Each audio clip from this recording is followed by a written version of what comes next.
Good morning, Raptor freaks. Lexi Out's here. It's Thursday morning. The Raptors are going to play Portland Trailblazers tonight. It's their third to last home game. We have 6 games left, 3 home games and 3 road games. And tonight is the first night of a back-to-back at home. First game against Portland Trailblazers. And then tomorrow, the Detroit Pistons will come to Scotiabank Arena to play the Raptors on Friday night. I have all the latest lineup news, the ref report for you already. So let's get right into it. Yeah. All right. Portland Trailblazers. We only have a few more games this season. So let's enjoy it, Raptors. Even though we're eliminated from the playoffs, let's enjoy watching our young players develop and, well, continue to see the project that Darko is building with the Toronto Raptors, which is awesome. All right. Let's go look at the latest lineup news. First of all, for our home team, Jared Rhoden is listed as questionable for the game tonight due to a left hand joint sprain. He's been dealing with this about a week or so. He had an ankle injury, and now he's got a hand jam. And we'll see if he's actually out. I don't know if he'll be out. We'll have to see. Scotty Barnes is actually on the injury list for today. He's questionable, and I'm going to say he's probably not going to play tonight, guys. Scotty has had a hand contusion for about a month now, at least, if not longer. We've been noticing Scotty hold his hand at times in games. Sometimes it's from hitting his hand on the rim. Sometimes it's from another player on the court, either a teammate or an opponent hitting his hand, and he'll hold it. And he hasn't been on the injury list for it very much. It's more like he's playing through it. But Scotty on the down low has had a hurt hand for a while now. Now we're getting close to the end of the season. There's only 6 games to go, and he can miss 2 more games out of the 6 and still get his 65 games. In fact, I'm pretty sure. Let me go look at this real quick. I want to make sure and confirm how many games Scotty has played this season, because that will determine, some of the games that he's going to miss are going to be partly just because he wants to get right at 65. So he has 61 games played for the Raptors this season. So he needs to play 4 more out of the 6. He can sit tonight, have 1 more game of rest, and still make 65.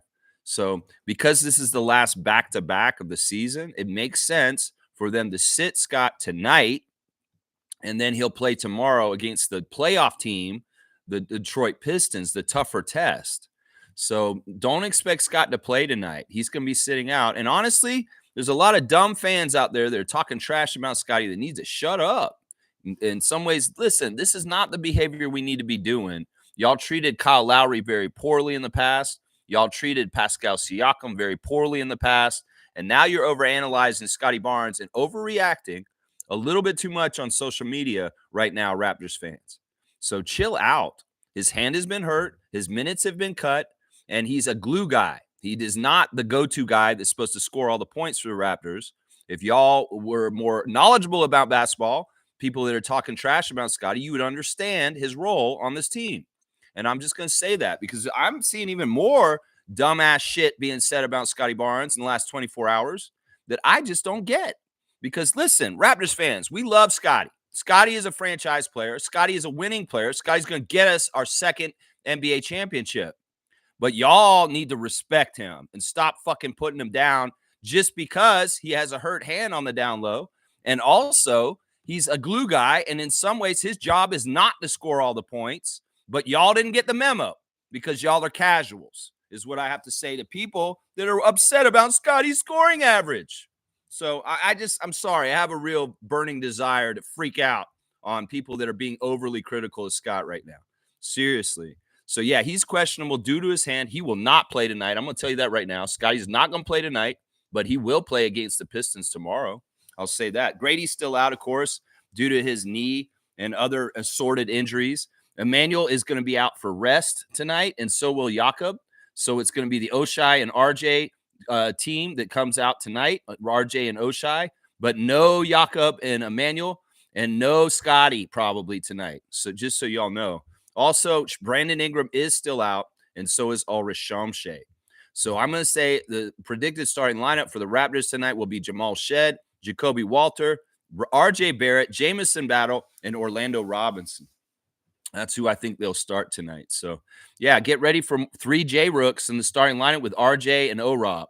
That is what we're looking at. And because Emmanuel, Scotty, Jakob, Grady, these guys are all out, we are only really starting one set starter tonight.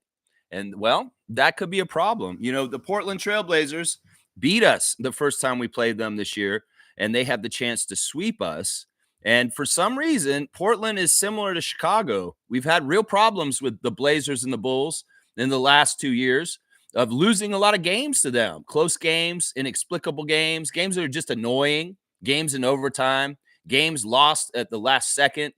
And, well, they're on a list along with the Bulls, the Blazers, that we have receipts and we need to get down when we're back on top as far as playing very high level with the best talent that we have on our team all together and healthy. We need to go and get some wins against the Bulls and the Blazers in the years to come, because I'm sick of losing to these teams. And it could very well be we're going to lose to the Blazers tonight. Now, ESPN matchup predictor is giving us a 55% chance to win tonight in the game, 45% chance for Portland.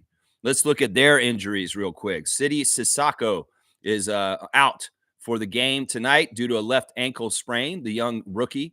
Anthony Simons, who's on my fantasy team, by the way, he's out, he's questionable due to forearm injury.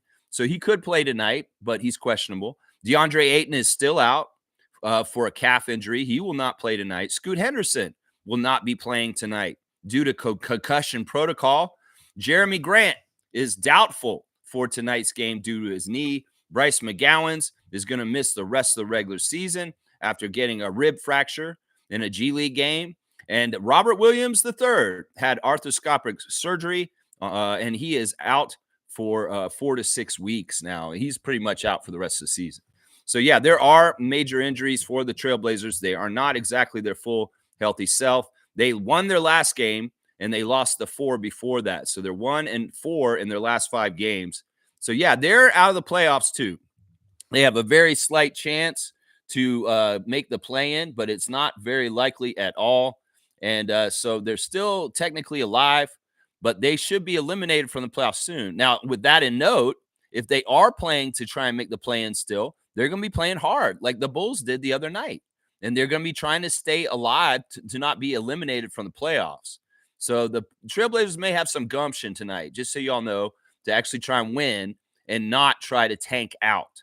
So just so y'all know, I'm going to predict that the starting lineup for the team tonight could actually be our guy from Toronto, Delano Banton, starting at point guard with Simons out, Tumani Kamara, Denny Avdia, Donovan Clingham at center, and we'll say maybe Shaden Sharp will start at power forward. So 2 Canadians could be starting for the Trailblazers tonight at Scotiabank Arena.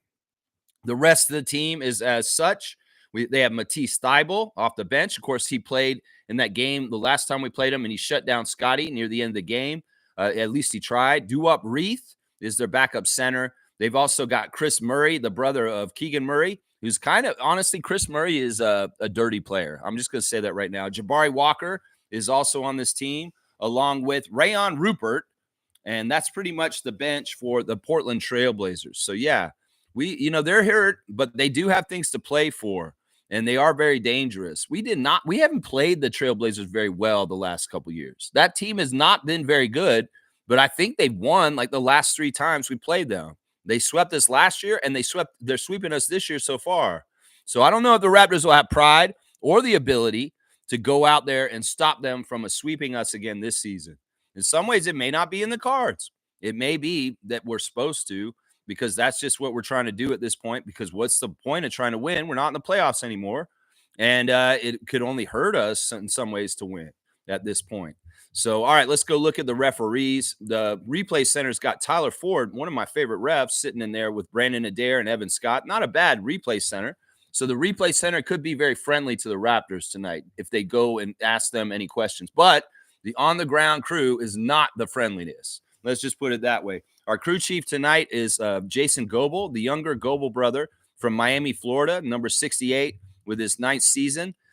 His favorite TV show is Power. He likes the movie Godfather. He listens to Mark Anthony. His favorite book is Pirates in Blue. He likes to eat veal parmesan His favorite app is Netflix. He most like to visit Tahiti, and his bucket list is to roll his own cigar in Cuba. That's right. Jason Goebel was, before becoming a full-time referee, Jason worked as a police officer for the Miami-Dade Police Department for 13 years. And his brother, John, his older brother, is an NBA official for 18 years in this league. Yeah, Jason is the younger Goebel brother that was a cop.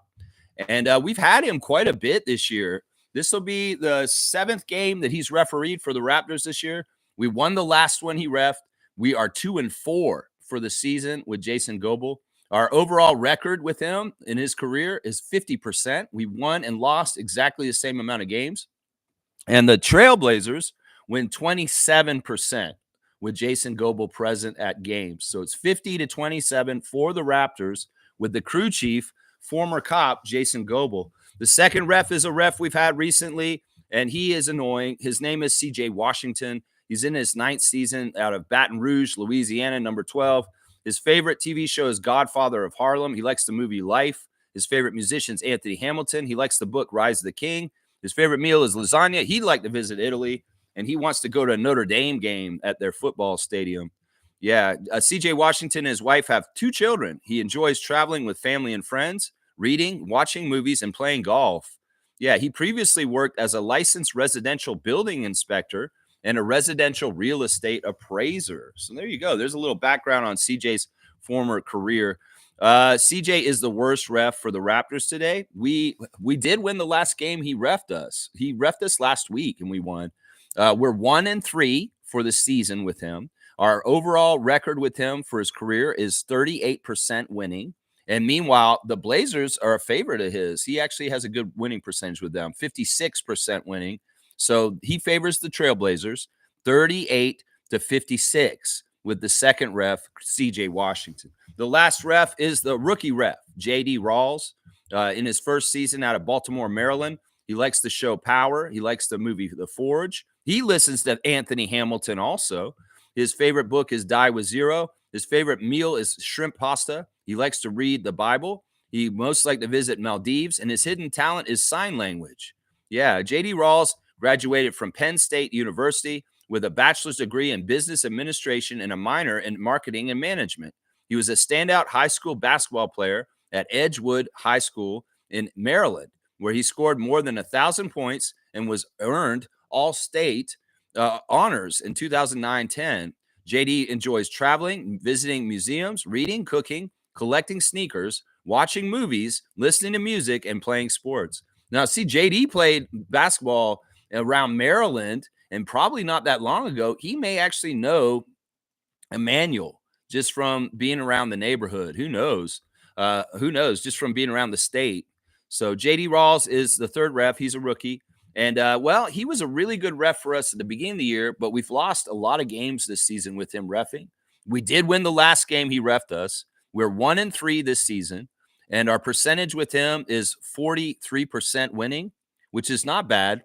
But the Blazers have only had him ref 3 times, and all 3 games that JD Rawls has ref for the Trailblazers, the Blazers have lost. So it's a split of 43-0 for the Raptors with the rookie third ref, JD Rawls. So there's your ref crew. Honestly, CJ Washington, Jason Goebel, and JD Rawls. JD Rawls may be the most nice of the 3. Jason Goebel's pretty fair, but he sometimes is not very nice to the Raptors. So it's not the best ref crew. I'm not going to lie. And in some ways, with Scott out and Emmanuel and Jakob, yeah, we're probably going to lose tonight. That's probably what's going down tonight. Yeah, that's what I'll probably say right there. DK saying that the Raptors can sweep the Trailblazers. That's impossible because we played them in Portland already, and we lost the game in Portland. That was that road trip we just went on last month where we went against Portland and Phoenix and Golden State, and we lost all those games right in a row. So we cannot sweep Portland because we've already lost the first game this year to them. They can sweep us if we don't beat them tonight. Trevor's saying they never tell the full story, just the part that makes you look bad. Yeah, that's subterfuge. That's propaganda. That's gossip. That's, in some ways, a smear campaign. And in some ways, it's not right. Usually, people that do this to other people are hurt by that person, and that's why they do it. It's usually because they really care about them and love them so much. They won't talk trash about them behind their back because they hurt them, and that's what happens there. Thank you for the words of wisdom, Trevor J. I appreciate you so much, Commissioner Fun. He's saying happy game day. Let's get more W's tonight. Yeah, we're at 28 wins right now, and we have 6 more games. And I think getting 30 win season is very doable. In fact, we better get 2 out of the last 6 games to get to 30 at least. But we'll see above that. I'm okay. Like, I changed my expectations. We got to my first expectation of the season, which was get plus 25 wins. And now it's kind of like, we're 3 above that. It's like, well, let's get to 30. That's my new goal. So, Raptors, you got 6 games to go. Can you win 2 out of the last 6? I'm sure you can. You might even be able to win 4 out of the last 6 and get that Magic Johnson 32. That would be awesome. I'd love that. Trevor's saying that Dylan Brooks earned himself $1 million bonus for making the playoffs. That's interesting. And he also earned himself a suspension for his 16th technical of the season. There's certain guys that get this honor almost every year, and Dylan's one of those guys. You get a certain amount of technicals over the season, you get an automatic game suspension. And, well, Dylan's one of those guys. Draymond is another guy who's gotten this honor of sitting out a game because they got way too many technicals for the year. Well, Dylan got that. It may have been Bill Kennedy the other day, forgetting who got the technicals. They gave him the technicals that put him over the top and made him have to sit. Yeah, we love our villain, Dylan. And I love more of the interview with Old Man in the Three. I saw another clip with it. I should just go watch the whole interview. The interview is with Pascal Siakam and Andrew Nebhard of the Indiana Pacers. And they're talking to Andrew Nebhard about being a Canadian in basketball and how you have a chip on your shoulder. And this is true. And Andrew's brought it out and saying, look, a lot of people think because you're from Canada, you're soft, that you can't compete and you can't do things and you can't, you're not tough. And we have a chip on our shoulder. People like SGA, Dylan Brooks, Lou Dort, Andrew Nebhard, RJ Barrett, Kelly Olynyk. And, Andrew said, yeah, because, some people say, oh, you're from Canada, you're soft. You're not going to be able to play hard or anything. So these guys are trying to change that perception. And I think they're doing a pretty good job. I mean, seriously, it's not like Dylan Brooks backs down from anyone. It's not like SGA isn't the best player in the NBA this year. And it's not like a lot of these guys that are Canadian in the NBA aren't excelling and going above and beyond and making Canada look better and better in the world of basketball. I love what Siakam said after this. He said, even just playing for Toronto, I felt like I was Canadian. And I feel this. I feel what Andrew's saying right here, that, we have chips on our shoulder. We don't get anything easy because the NBA discounts us. Siakam straight up said what we've been saying on this channel, that not many players or coaches or people in the NBA will say outright that when you play for Toronto, you're at a disadvantage because they will not shine a spotlight on you or give you any credit. You have to do everything times 2 before they'll actually turn around and give you credit. And in some ways, that makes our accomplishments as a team and a franchise all the greater because they don't want to give them to us. And when Siakam gets a most improved player, when Fred VanVleet gets an all-star, when Scotty Barnes gets a rookie of the year, that's really earned. Because in some ways, like Siakam said on the Old Man in the Three this week, the Toronto's at a disadvantage for perception and even getting paid attention to. So I appreciate Siakam for being honest on that interview. I appreciate him for identifying with Canadians and saying he's Canadian. You are Canadian, bro. You are totally Canadian, Siakam. You always will be. You're a Cameroonian Canadian. And I also appreciate him for, being honest and putting it out there that this thing is not imaginary. This thing we're talking about with the hardships, that some of the things that we have to overcome as a franchise in the NBA, the Toronto Raptors. So, yeah, awesome interview. I highly recommend everybody check it out. The Mavericks beat the Hawks, and AD got 34 points, 15 rebounds, 5 blocks, 2 assists, and 1 steal. I'm seeing this morning that Anthony Davis is happy because he feels more confidence, because he led the Mavericks to a ending game, a close win at the end of the game against the Hawks. And that's good. I mean, maybe I'm wrong. I thought the Phoenix Suns were definitely going to take that play-in spot from the Mavericks on the Western side. But I guess maybe the Mavericks do have some life in them to fight and stay in it to make the play-in. So we'll have to see. We'll have to see what's going on. That's very interesting. Anthony Davis getting some good things going late in the season with his new team, the Dallas Mavericks. James is saying we need a loss here today to get common. You know, I'm not going to disagree with you, James. I know that a lot of us want to just keep winning and try to win all out, but in some ways, this doesn't make any sense. Like I said earlier, we're not playing to get in the play-in. That's not possible. And in some ways, there is a little bit of a danger still of the San Antonio Spurs slipping below us in the standings and getting to the 7th spot and us being in the 8th spot all of a sudden, which is not something that we necessarily want.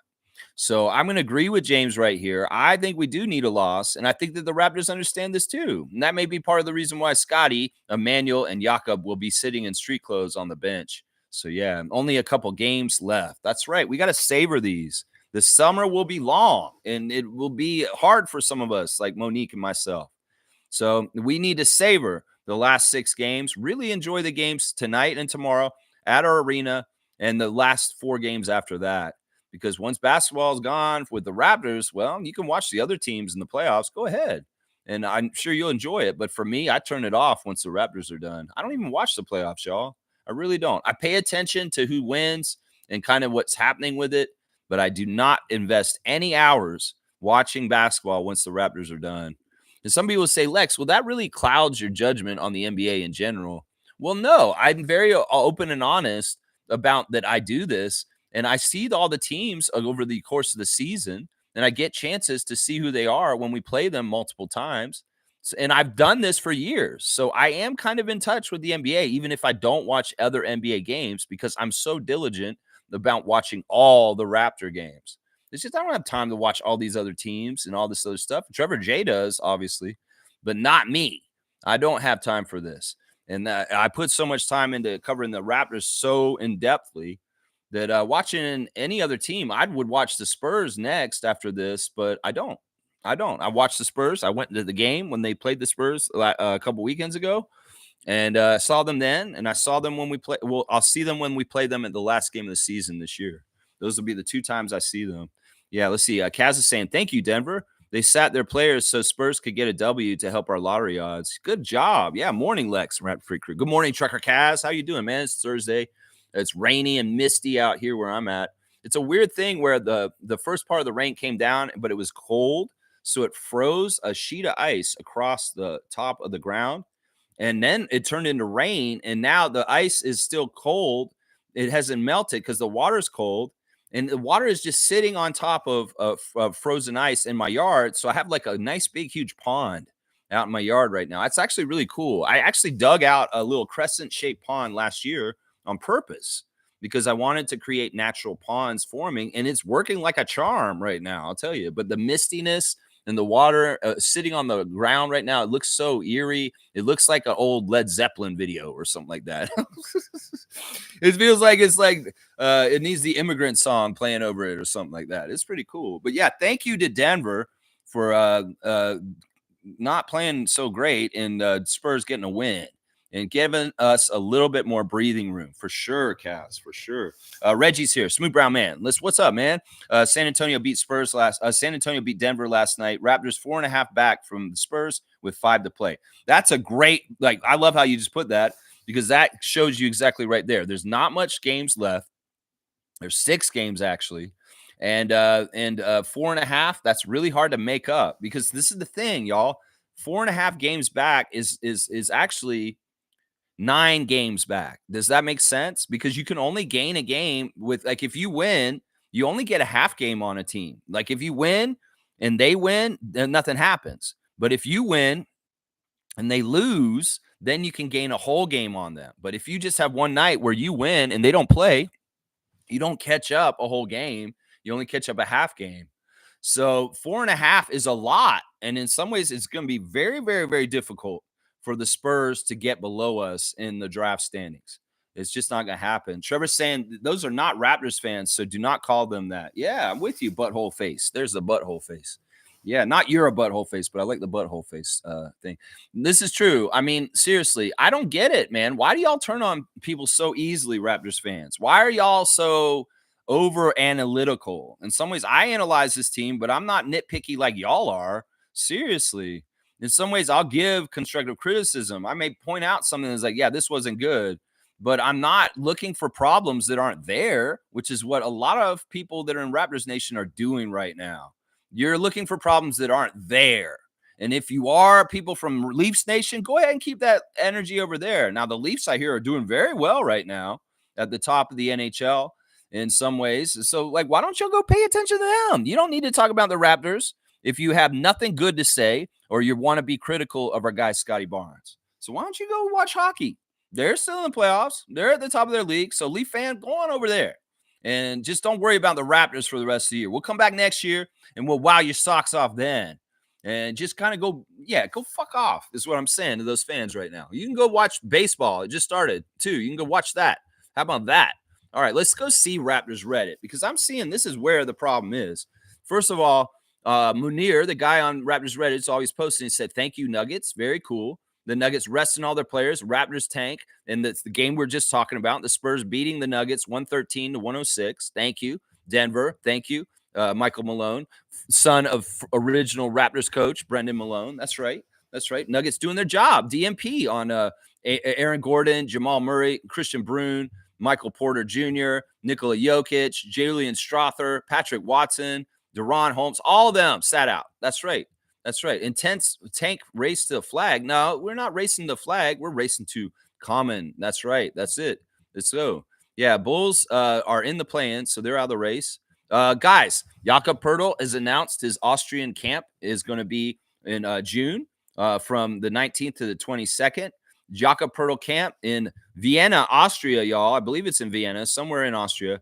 So people can register if you're listening to me in Austria and you want to be at Jakob Pertl basketball camp. Of course, it's for kids, so you should probably be a kid. But yeah, it's open and registration has started. So get ready for that. There you go. Let's see. I guess all the stupid Scotty Barnes stuff is gone. I have not seen it. I saw it earlier, but now it's gone. Here's something here that is speculation on Raptors Reddit saying the plan is to make RJ the sixth man. I don't know if that's actually the plan, my guy. I don't think that's actually the plan. That is an option. That is something to do, but I don't like it necessarily. Now, we've talked about this a little bit in the past. If RJ goes to the bench, he's going to be a Ricky Pierce, bro. He's going to be a Ricky Pierce. He's going to average 20 points off the bench still. And in some ways, that's not a big deal. But in some ways, also, it's like, he should be a starter. Let's just put it that way. If the choice is between him and Grady, Grady should come off the bench. That's just what I got to say on this. Grady's great, and Grady's going to continue to progress and get better and better. But RJ's ahead of him. RJ's more polished. RJ has more skills. In some ways, RJ's still a better defender than Grady. And in some ways, if you're really going to try and decide who has to be out of the starting lineup with Brandon Ingram coming in, it should be Grady. Grady is a junior member to RJ. And in some ways, Grady can be a very good guy off the bench. In some ways, Grady's got to go through a period, just like Gary Trent Jr., being pseudo half bench, half starter, a guy whose ability is to start at any given time if called upon, but he's also very valuable off the bench as a shooter. So this is what I would say to this person's asking, is the plan to make RJ the sixth man next year? Not necessarily. It is a possible plan. I'm not going to say it couldn't happen, but I'd rather Grady go to the bench and we start Emmanuel, RJ at shooting guard, Brandon and Scotty at forward, and Jakob at center. I think that's the best lineup we got. It's scary. It's very scary to other people. And we can't have that three-headed monster that Vince Carter's talking about if RJ's coming off the bench, not starting with Brandon and Scotty. Yeah. Let's see what else. All right. I think I'm done with this. Because Raptors Reddit is kind of going off the rails. So I didn't see as much Scotty slander as I thought on there. I thought I saw some for a second, but then I guess it disappeared. Disappeared because it's stupid. Yeah, Kaz has got butthole face out there. Yeah, that's old butthole face. That's the old emote for Nick Nurse. Butthole face. That's right. James is saying, Lex, who's your player comparison for Maluak? I want us to call him Malak, but they're calling him Malalak or something. I don't know how to pronounce it exactly. Should I learn how to pronounce Common Malak's name? Seriously, how do you pronounce? This will be fun. How do you pronounce Common Malak? Yeah, there we go. Let's see what it says. It's Kaman Maluwatch. Maluwatch. Kaman Maluwatch. Maluwatch. Like you say the word watch at the end of his name, y'all. It's Malu, like Lou Dort, watch. Like Manamana, Ma, Lu, watch. Okay, Kaman Maluwatch. All right, I got it now. Maluwatch.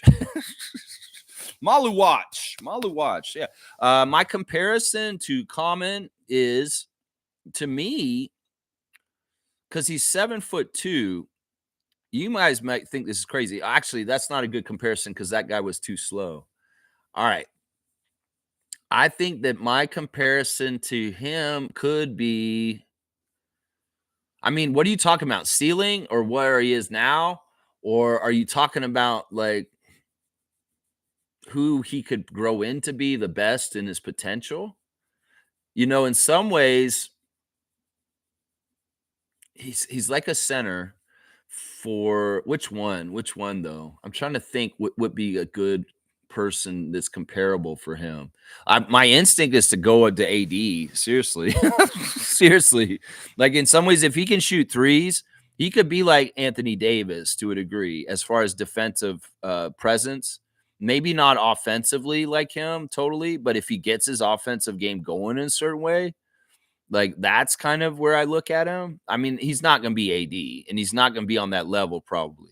But I feel like that is a player comparison just because the height is 7'2".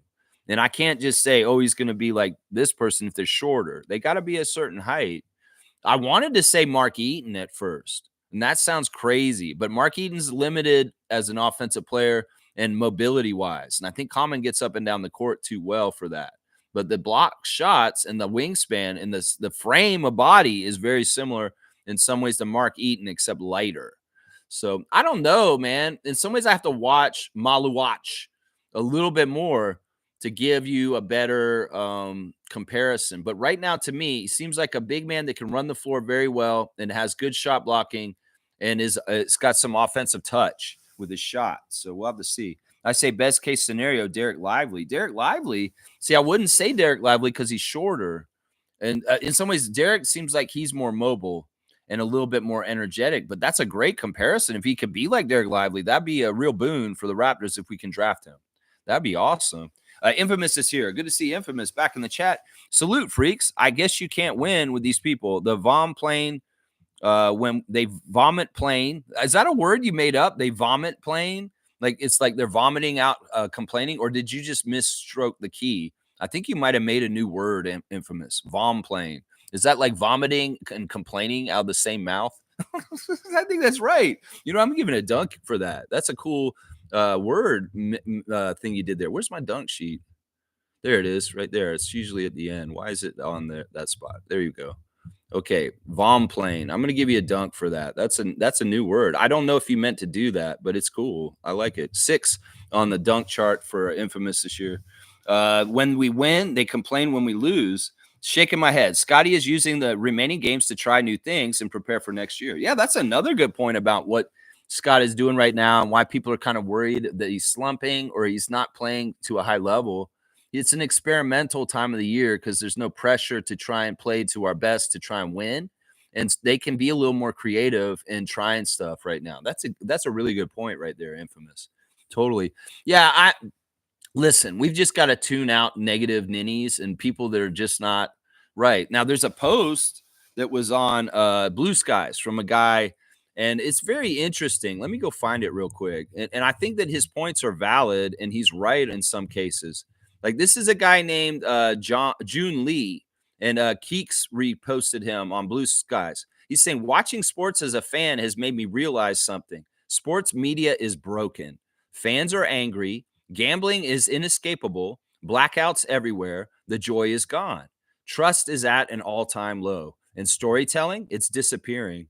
And he's telling us how we got there. In some ways, it has to do with the business model of the NBA and just the way it's run. Now, I won't disagree with him, but I feel like here on the RFF, we're carving out a nice little oasis of paradise where fans can still be fans and enjoy the game. In fact, that's one of my main objectives for this channel is not only to have positive Raptors fans people that really root for the team, but also to allow for a space for us to be real fans, enjoy ourselves, and watch the game and just be fans. I think that some of the fans are feeling like they're little GMs and they just want to espouse their opinions everywhere because there's social media and people will see it. But that wasn't the case back in then. This was always like this. People at home would think, oh, if I ran the Yankees or if I ran the Blue Jays or if I ran the Leafs, I would do this, I would do that to change them. It's just that now people have a forum to put it out there so everybody sees it. It's not like it's any different, my guy. It's just how it is. In some ways, these dumb fans that don't know what they're talking about have more of an avenue to be seen. And that's part of the problem. Usually these dumb fans wouldn't have nobody listening to them because if somebody run into them, talk to them in person and say, yeah, you're an idiot. I don't need to talk to you about the Raptors. But now these guys can just put their stuff all over the place, and that's why they see it. I agree. The gambling is a problem. It's inescapable as far as the ads. But to me, I shut that out as much as possible. You just have to have discipline. You're a fan for a reason because you love the team. Fans means you are rooting for the team. But some people must the memo on this, and they feel like I'm a boss and that the team is my employee, and I can talk to them like they're not doing their job right. That's really the action that's the problem right there. Is that some people are forgetting they're just fans. They're not GMs, they're not coaches, and they don't know what the fuck they're talking about half the time. So it's like y'all just go back to being fans. Go to the games, watch the games, and enjoy rooting for your team.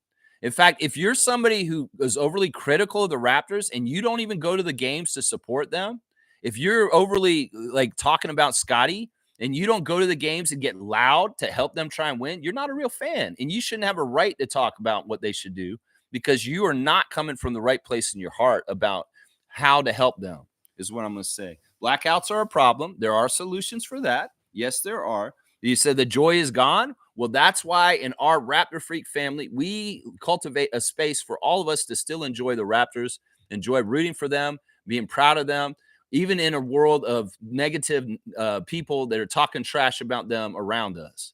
And that's why we made this channel.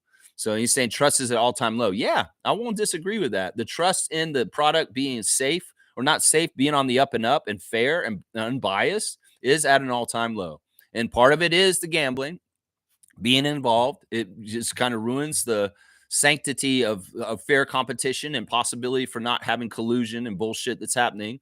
And also part of it is that y'all have script righted the NBA to try and make ends meet for storylines that you want to manufacture instead of allowing natural storylines to come out of the games. And when the natural storylines come out, they ignore them. There's all kinds of great storylines in the NBA today. It's just that the NBA wants to craft and curate the exact ones they want to put forward. But if they were really open and honest about an equal ability for anybody in the NBA to have a story, they'd have tons of stories they could tell.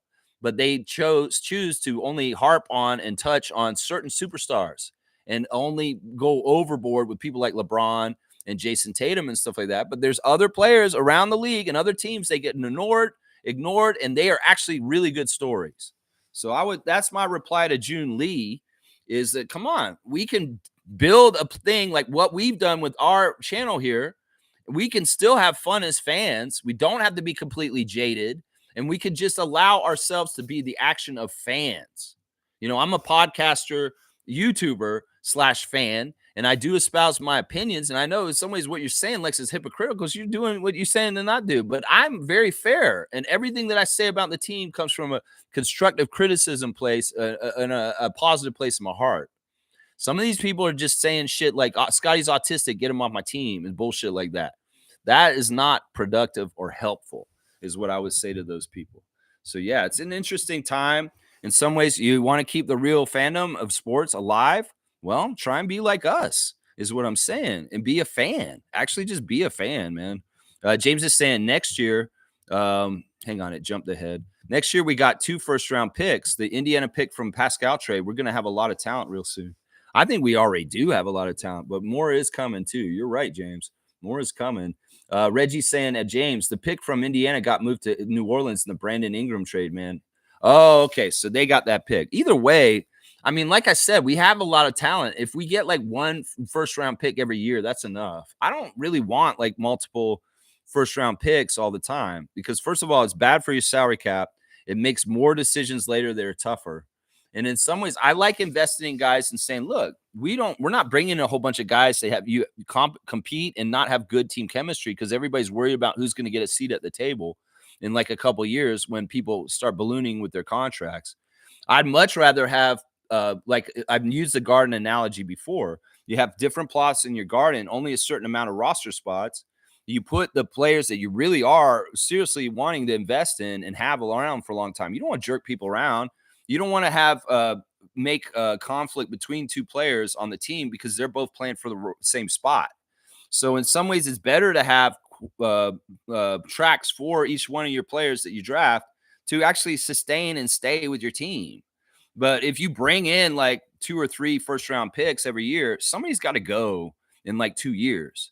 And that can foster disharmony within your culture and your team. So it's like you want to have runways for these guys in their careers path to take off and soar within your team. And if you have too many people on the same runway, those planes are going to crash and somebody ain't going to make it and somebody's going to be gone from the team. Does that make sense what I'm saying right there? That's why I kind of like that, in some ways last year was okay because there was only one first pick. There were 3 second round picks and 1 undrafted out of our 5 rookies. And there's a hierarchy to that. Now, Shed's really a first round pick, honestly. He's really a first round pick and he should be treated like that in the years to come. But in some ways, that's more easy. Like if you get 2 top 10 picks, it can be very difficult to juggle that financially in the years to come when those rookie contracts are up. Let's just put it that way. Yeah. So let's see. Smooth saying, I remember back in the early 90s, Ontario basketball was really emerging. Or Eastern Commerce and Central Tech, especially, they would go to Detroit and beat teams down there. We were always good. Yeah, I think that in some ways, like, first of all, once again, a Canadian invented the sport. In some ways, basketball was a very rural sport in its early days where, it wasn't really a big city sport. It was a lot of small towns where they played a lot of basketball, like Hoosiers. And, Toronto in particular had pretty good basketball players. Leo Routens, it was a serious basketball phenom, the kid from Kiel. And he symbolizes a history of great basketball players from here that, people just forget about and they don't talk about. We can talk Steve Nash. We can talk Rowan Barrett Sr. We can talk, guys like Dwight and different players that from the past of great Team Canada kind of teams. So, yeah, the talent has been there. In some ways, the paths for people from Canada to emerging things like the NBA and college weren't always there as fluidly going to. There may have been more blockages and harder. They may be that U.S. Colleges were not recruiting up here as much over those years, but maybe there was talent here all along. And it's just that it got overlooked or didn't get asked down. And, Leo is a bust through. He absolutely did some amazing things at Syracuse. And then he had a very brief NBA career, but he did make it. But he was a phenom. And I'm just saying, I kind of remember these eras. I lived near Central Tech for a while when I was downtown in Toronto. That's a big high school. And there's a lot I could see where there's a lot of good players that came through there. And of course, I know about the legends of Eastern Commerce players like Jamal McGlure and other great players that came through that high school. So, yeah, infamous saying, Thad Young needs to learn from Pascal. That's how you do an interview without being overly critical and burning bridges. Yeah, I can't believe how dumb Thad is. I really thought you were a really, really smart guy, Thaddeus. The way you carried yourself with the Raptors the whole entire time was so professional, but now you're in a category with Rudy Gay, and Rudy Gay is not a professional. No, he's not. And Thad, you are. He's so disappointed in you. In some ways, you need to come around like Wayne Gretzky needs to come around and explain yourself. Seriously. Wayne Gretzky ain't going to explain himself. You don't feel like you need to explain yourself, Thad Young? Well, you're going to go in that category that Vince Carter used to be in, that he's not anymore. But you're going to go in that category, Thad. And you didn't need to do that, man. It's so dumb. It's so dumb. He didn't even need to do that. Smooth saying, it's not a new thing for us. NBA wise, yeah, back then we didn't get a lot of guys in the NBA, but some of those high school players went overseas and had good careers.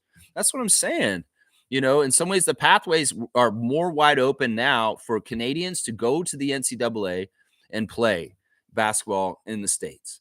And that's fantastic. The opportunities are there. And we see people like Toby in the women's game And we see people like Zach Edey, who's so successful in college basketball last year, and now he's a rookie in the NBA. This stuff is really good, and more of them are coming. More of them are coming. It's the Carter effect, and now the championship effect will be coming in the years to come too. So it's awesome. Kaz saying, hit that like button. I thank you, Kaz. I appreciate that. Smooth saying, Toronto since the early 90s has been a hotbed of basketball talent. We're no pushovers. It's just I think of it this way. Like, look, the cities in Canada that produce the best NBA are Toronto and Montreal, and it's because they're cities.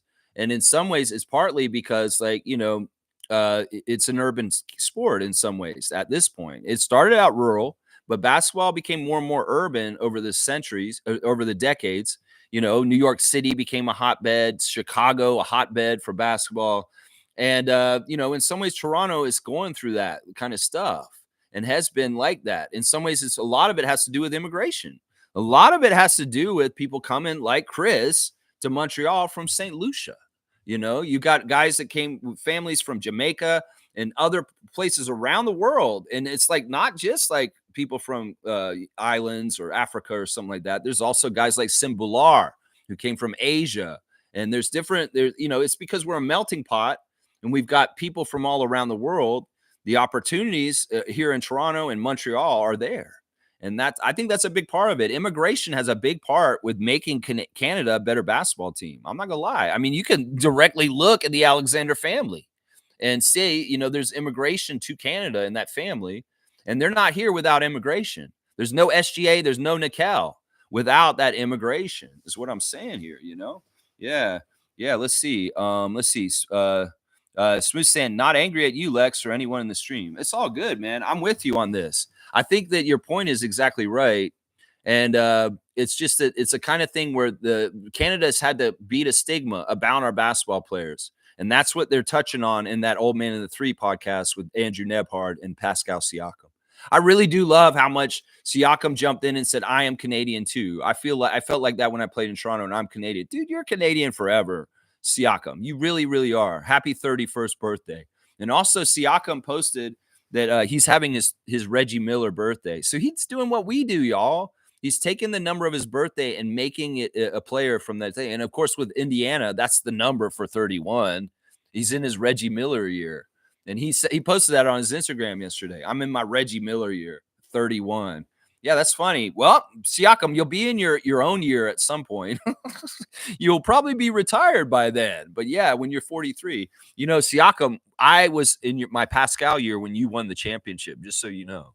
I was in, I was my Siakam year in my life when the Raptors won that 2019 championship. So you can figure out my age, but I'm just saying, yeah, you can get your Siakam year at some point, but hang out in your Reggie year right now. Next year, your Magic Johnson year, and then your Kareem Abdul-Jabbar or Larry Bird year after that. Yeah. James is saying RJ is a bucket getter. Scotty struggles if there are no shooters around him. RJ can still give you 25, even if he's playing with rookies and G Leaguers. Yeah, he's a very autonomous player offensively. And in some ways, that's a detriment in our system, but it's not also. The one thing that's on RJ's side is that he can really, like, this is the thing I figured out. And this is part of the reason why OG, Dennis, and Pascal had to be traded last year, is because, all right, in Darko's offensive system, it is a 0.5 system like they started out with. It's like you can't hold the ball that long. So if you get the ball in his system, he doesn't want you to put it down and dribble and hang around and look around too much. He wants you to either shoot it or pass it immediately. And part of the problem was with people like Anunoby, Siakam, and even Dennis. Dennis was like this too. They always wanted to hold it and dribble, and maybe like hang on to it for a second. And that is not good. Gary Trent Jr., another example. And that's why in some ways they had to clear those kind of players out. Because if you look at what the Raptors do now, they're not really holding the ball very long, each guy. And they barely ever put the ball down on a dribble. They grab it, catch it, and they pass it to the next guy or they shoot it. And in some ways, we had to get a roster full of players that have the proclivity to do that instead of want to dribble around, like do anything like Fred used to, where he stagnate the offense and kind of dribble and look and observe and pick it apart mentally himself without moving the ball. Well, some of our guys were like that in the last team we had before we overhauled our roster. And this is an important part of going forward is guys need to be able to be like assessing very fast whether they have a good shot to take right that second or they need to move the ball right away. And that's part of the personnel switchover and turnover of the Raptors roster in the last couple of years, is which players are able to do this at a high level and which ones are kind of struggling with it, or maybe their proclivity is to hold on to the ball and try and do too much with it, and they hold up the rhythm of that. And sadly, Chris is in that category too, and that may be part of the reason why he's not playing right now, and he may not be on our team next year. So, yeah, it's very interesting. RJ's awesome. He can get buckets with anybody. You're exactly right. But RJ's also smart enough to understand Darko's system and what he wants, and he will pass it. He won't hold on to it unless he's also got the green light as his action to bull his way to the basket and try and just throw layups in. So he can put the ball on the floor, but he needs to go. But the other thing is, if he goes and he drives, he can kick too. And he's gotten very good at that. So G's saying, why would our top scorer come off the bench? Sheesh, the RJ disrespect is crazy to me. Well, I think in some ways I get what you're saying with that, G, and I agree. But there have been, like I've said in the past, there have been teams in the history of the NBA where the leading scorer is off the bench. And Milwaukee's Ricky Pierce is the best example of this, where he never started and he was like a 25-point scorer, and they had other guys start, and he came in, he carried the bench, and he still got 25, and he still got all the minutes. Once again, I feel like in the new NBA, much like scoring, starting is over important than it used to be. The old NBA, it didn't matter if you were a starter or not. You could be a 6-man or the 7th man off the bench and have a very healthy amount of time on the court, play in crunch time, be the top scorer. It's like a mentality thing. Some people just say, oh, if you're not starting, you're not one of the top 5 players on the team. That's not true. It never used to be true in the NBA, at least when I was a kid. And now it's like, because like often back in the 80s, you'd have like your best player playing, like, and then you'd have like the second best player playing, and then maybe you'd have on the starters, and then you'd have like role players for the rest of the starting lineup. Like you'd have a center that didn't do anything but rebound and block shots. You'd have a point guard that maybe just did point guard stuff and hardly ever shot. And then you'd have your third best scorer off the bench as your bench scorer. And that, that's the kind of thing we're talking about here. If you got Brandon and Scotty in the starting lineup and RJ's coming off the bench as a bench scorer, it's a weird thing. It's like so many people just overvalue scoring and also being a starter, that they make it a big deal, like it's a prestige thing. And you know what? If you don't start, it's not a big deal. You can come off the bench and drop 40 still, RJ Barrett. But I'd rather RJ start than Grady. I'd rather Grady come off the bench. And some of it's seniority. Some of it's more complete package of what he can offer to our team right now as a player. Grady's still in development, and he's still only got just like 2 years under him. And honestly, Grady's only got a year of NBA experience under him, really. He had the half of last year at the second half, and he's been hurt a big chunk of this year. So in some ways, he's got just over a year of experience in the NBA at the real level of being a starter. So, yeah, let's see. Kaz is saying Malu watch. Malu watch. Yeah, Malu watch. Malu watch. All right, I got it. I wanted to call him Malak. I don't know why. Rudy Gobert with better shooting. That's what you think? He's like a Rudy Gobert. I like the Rudy Gobert comparison for defense. He's got to be a better shooter than Rudy. Sure, Rudy's horrible shooter. Okay, that's your comp. Okay, Rudy Gobert with better shooting. That's who Common is. I like that. Rudy's one of the best defensive players in the league. If we can get that kind of defense from Common, that'd be awesome. Trevor's saying everybody's running scared. Do not want to see that team of IQ, RJ, Scotty, Ingram, and Yak. They don't want those problem Raptors starting 5. So let's separate them. That's part of it. I know that's part of it. Is that there's people, once again, that aren't really Raptors fans who want to chime in our spaces. They may be saying things like they need to fire Darko. He's doing a horrible job. Well, that's not true. And then they may be saying stuff like, y'all, Scotty's not doing so good, man. Maybe he's not so good for the Raptors. And then they start trying to pull things apart like little threads and say, and start some dissension and hope that it steamrolls. And maybe Raptors fans get all crazy and they're like, yeah, Scotty should be traded. That's what I'm saying. There's just some insidiousness. People trying to plant seeds. And dumb Raptors fans do not need to follow these people or listen to them. You understand your heart. Scotty Barnes is a great player, and we want him on our team for his whole entire career. So we don't need to treat Scotty like bad, poor Raptors Nation has done to people like Kyle Lowry and other great Raptors in the past. We don't need to do this to Scott. Scott's a sensitive guy. And in some ways, y'all trying to fuck with him wanting to be in Toronto is what you're doing. Because fans, I know that y'all don't think he sees this stuff, but he does see this stuff. When y'all are fucking stabbing him in the back and talking shit about him all of a sudden on social media just because he scored 9 points in a game. Yeah, it's not a good action. And nobody's perfect. And in some ways, it's like y'all are not Janet Jackson. Y'all can't be out there saying, "What have you done for me lately?" I'm sorry, you're not. Let them do what they do and let them play. You're a fan. Just watch it and enjoy it. That's what I'm saying. That's what I'm saying right there. That's right. That's right. Stargate saying even Sherman Hamilton was very good. Yeah. Sherman Hamilton did not ever play in the NBA, but he was pretty damn sure close.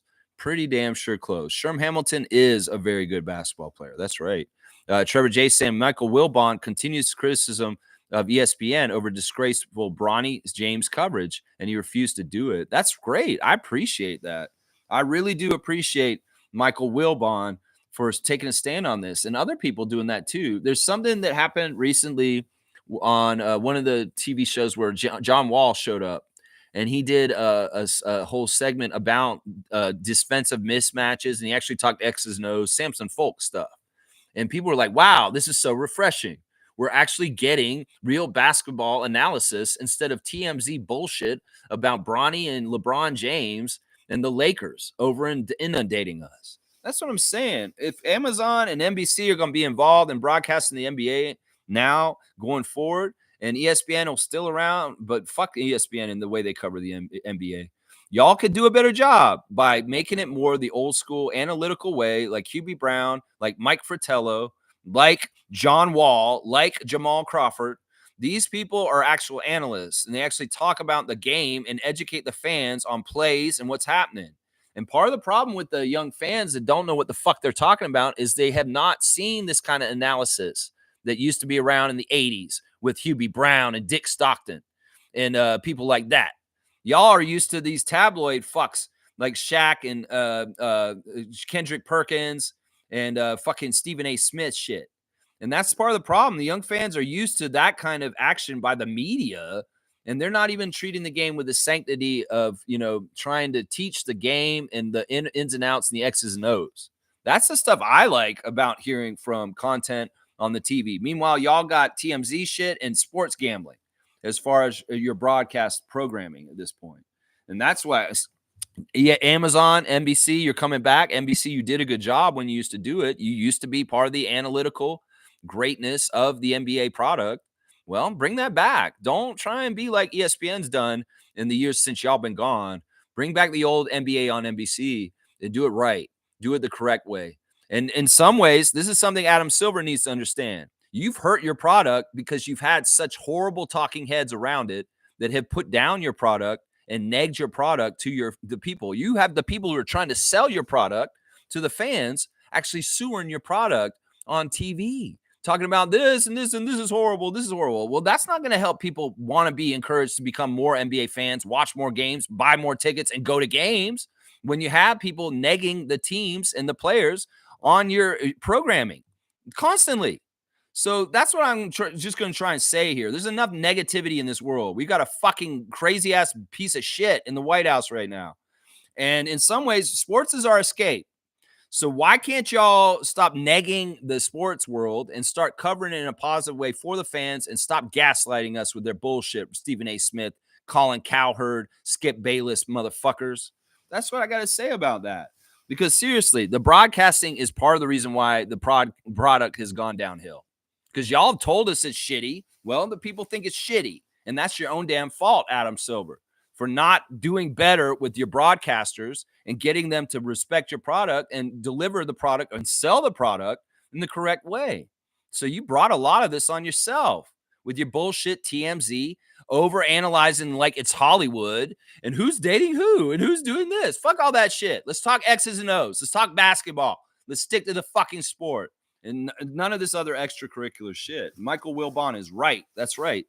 Smooth saying, where's Sim Bilar now? I don't know, man. You want to go look for him? Let's go look for him. Lex is doing research today. He's finding out how to pronounce people's names. He's going to go find out where Sim Bilar is. Where is Sim Bilar? Let's go. Let's go. Where is he now? All right. Where is he? Where is he? Sim Bilar. the first player of Indian descent to play in an NBA game, is currently playing for Tanan TSG Ghost Hawks of the T1 League in Taiwan. So he is in Taiwan. That is where he is, right there. There you go, Reggie. You ask, you shall receive. That's right. Stargate saying, don't forget Benedict Mathurin, who is Haitian. I think Dort as well. That's what I'm saying. Immigration is part of what's bolstered Canadian basketball to be stronger. Is that these young men come from island countries and they and other places around the world, and we have better players. That's a lot of it right there. I mean, you can tie like Andrew Wiggins is another family that has roots from island countries. Mitchell Wiggins, and it's just part of the truth. There's a very rich Jamaican culture in Toronto. There's a very rich island Caribbean culture in Toronto, as evidenced by what Jamal McGlure does with the Revelers in August. It has been a huge part of the pipeline to the great Canadian basketball talent right now. Chris Boucher, Lou Dort, Benedict Mathurin. Yeah, exactly. So we're saying Sherman Hamilton went to Virginia Commonwealth, 4-year guy, very good player, never got the NBA chance. Yeah, he was a little undersized for his position, but yeah, he was a great player, and he was a part of Canadian Olympic stuff. And yeah, he is bona fide. That man's not doing Raptors coverage for no reason. He's there because he knows what he's talking about. So I appreciate Sherman Hamilton. We've done a Share the Love Club for him in the past. Kaz is saying Jamal Crawford and Lou Williams were solid six men. They're not only just solid six men, they're real analysts of the game. When I hear Lou Williams on the podcast he does with Chandler and Michelle Beadle, he always is very succinct and smart with his opinions, and he talks basketball. He's not as much in the other stuff. And the thing is, Jamal Crawford's so well presented on NBA broadcasts. He is the kind of person we need more of. People like Danny Green, also people that are great broadcasting kind of voices, and they can very explicitly and clearly teach things about basketball instead of other extracurricular fluff that ESPN touts and puts way over everywhere. You're wasting so much airtime on bullshit when you should be showing the highlights of the game. You should be breaking down stuff. You should be really kind of talking about each team and not just focusing on 3 teams. You should be talking about all 30 teams and doing better. In some ways, the coverage by ESPN of the NBA has been horrible, absolutely horrible. They've done the worst broadcasting, ABC, Disney, ESPN, of the NBA ever in the history of the whole entire NBA. CBS, ABC, NBC, TNT, they've all been way, way better than what they've done with the NBA, than Disney, ABC, ESPN. Horrible, horrible, horrible. That's right. Stargate saying Ricky Pierce, Vinny Johnson. Yeah, I say Ricky Pierce more than Vinny because Vinny is limited in some ways. Now, Vinny in some ways could be Jamal Shed, though. Think about that. Now, Vinny Johnson, in some ways, as a backup point guard for the Detroit Piston Bad Boys, was not really – he was pretty one-dimensional. He was very much a coming downhill kind of guy who's going to bull his way to the basket and get points. In some ways, he scored like RJ, even though he was shorter than RJ. He would just go in with his broad shoulders and just make crazy layups around people. Vinny Johnson, the microwave. And that's what he was supposed to do. He was supposed to microwave points off the bench for the Detroit Pistons fast and get a lot of production quickly.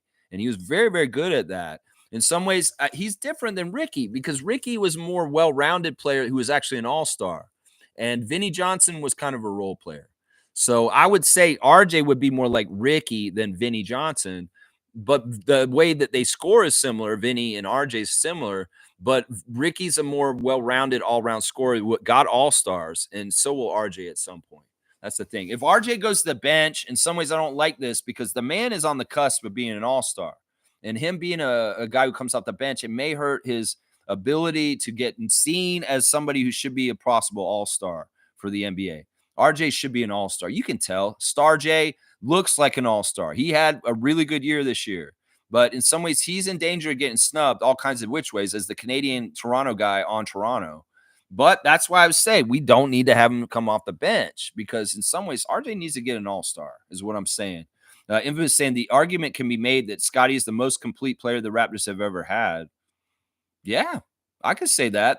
I would say that's absolutely true, actually. There's so much that's on his plate, and he handled it in stride. Let's appreciate what we have, fans. That's what I'm saying. Fans, y'all can over analyze and over prod and over pick and even over insult with your bullshit when it's not necessary. We don't need to do this. In some ways, we love Scott. I want him to stay here. And I would hate to think that any of y'all fucking assholes talking shit about him right now would have any kind of bearing on any future decisions that he might want to make with his playing career. So let's think about this way, Raptors fans or Raptors Nation who's toxic and just talking out their ass. Seriously, think about what I just said right here. Is it necessary for you to say this? No, because nobody gives a shit what you think. So in some ways, it's like, why even say this? Why even put this out here? What if Scott sees it? Is what I'm saying, you fucking dumbasses. Seriously, we stand with our team. If you're not with the team, you're not a fan. If you're fucking talking shit about Scotty this week, you're not a fan. I'm gonna say that right now, because partly because you don't know what the fuck you're talking about, and second, we don't come at our own players. I'm sick of this shit. Raptors fans that or Raptors Nation that comes around and comes after our players every once in a while. Fuck you people. You get the 2-finger salute this morning. Go fucking watch another sport. Go watch the Jays. It's baseball season now. Go watch the Leafs. Go fucking watch TFC. I don't give a shit. Just leave the Raptors alone. If your proclivity is to be overcritical and talk shit out your ass on social media spaces about Raptors players individually on a regular basis, it's like, oh, maybe this year I'll talk more about RJ and Emmanuel and Scotty. Last year I talked shit about Dennis and Pascal and OG. Well, they're gone. So now I'm going to start targeting these people. Yeah, don't be like Pensair and his bullshit. Seriously. Let's see what's up. Yeah, Kaz saying Jason Terry, Lamar Odom. Yeah, these are other guys that came off the bench and were very important to their teams at different times. I'm just saying it's really a mindset and how you perceive the situation. In some ways, it's like the fans are going to think what they're going to think, like the ways that I've talked about. It's like, oh, if they don't start, they're not a good player. That's a really casual take. I'm going to say that right now. James is saying, Lex, do you want to see RJ off the bench? Not really. No, I don't. I don't want to see him off the bench. I'd say no. I want to see Grady off the bench. Our lineup is identical to the Pelicans lineup before the Ingram trade. Murray, McCollum, Ingram, Zion. Everyone needs the ball in their hands. Not necessarily. And this is the thing. The way that Darko's system is, it is in everybody's hands. Once again, I'm going to use the Price is Right Plinko chip example. It doesn't matter where the Plinko chip lands. In some ways, you want it to land in big money, right? But you can't totally control it.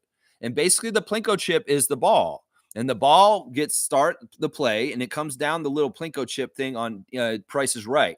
And each one of those little pegs that are on the board that the chip will hit is the defense of the other team. And when we initiate our offense in Darko's system, we're looking for those pegs to get around them and go around and get and weasel and go to the way where we get the best shot in the shot selection. So in some ways, we don't go ahead of time saying, oh, all these guys need to get these shots. On any given night, some nights Scotty won't take as many shots. Some nights Brandon will not take as many shots. Some nights IQ and RJ will not take as many shots because the Plinko chips of the defense on the other side will direct and water towards where the slot lands. So wherever it lands at the bottom of the Plinko board, it could be Scotty's slot. It could be RJ's slot. It could be Jakob's slot. It could be Jacoby's. It could be Grady's. I'm just saying we have an abundance of talent on this team. This is not a problem. If with Darko's system is very equality wise, they want the best shot from whoever's open. So it's going to be determined somewhat by matchup. It's going to be determined somewhat by the defensive scheme of the other team and where the water flows and the Plinko chip goes. So in some ways, we can't have stringent ideas about Scotty needs to score 20 every night. We cannot have stringent ideas about RJ needs this every night. We cannot have stringent ideas that Brandon Ingram needs to do this every night. We need to allow for the evolution of each game that we play next year to just unfold and see where the barriers, the little pegs on the Plinko chips are and where the chip falls. And some nights it's going to fall a lot on Scotty's spot. Some nights it's going to fall a lot on IQ's spot. But that is the thing we need to understand as Raptors fans. There's no static. Every single game, Scotty's going to get 20 points, RJ's going to get 25, and Brandon's going to get 25. No, it's going to go up and down, and it's going to fluctuate depending on the particular night and those settings for that night. And that's why we need to change our brains. In some ways, maybe the New Orleans Pelicans played that lineup a certain way that doesn't have anything to do like the Rajakovic is playing. So that's what we got to understand. Darko's system is very conducive to have extreme talent on it, and all of them will feed. Trust me, all of them will feed, but it'll be different levels on different nights. And that's why Raptors Nation shouldn't be so nitpicky about outputs and final results individually. The only thing that matters, and I've been saying this for years on this channel, is this. And that is the same thing that Scotty says to himself every day he looks in the mirror. It's not about his individual stats. You guys care about his individual stats more than he does, obviously. And that's the thing. He only cares about this. And if the Plinko chips are falling and we're winning games, who gives a shit who's scoring what and how high and what? That's what I'm saying. As long as the methods and the plan and the scheme that Darko puts out there is winning, we're good. It doesn't matter who's going to do what, is what I'm saying. Seymour saying, what pop, gang? Tapping in from Mountain Time region. Canada strong. That's right, my guy, Seymour Pape. And in fact, this is a great segue for our latest new segment on the Rapid Freak channel. I got the straight goods on Canadian goods. That's right. So yesterday, I was talking about Bar Burrito, and happy Burrito Day, guys. You can go to Bar Burrito today and get a discount burrito because it's National Burrito Day. So go on down there and get that Kelly Classic or that Grady Crunchy Chicken Box.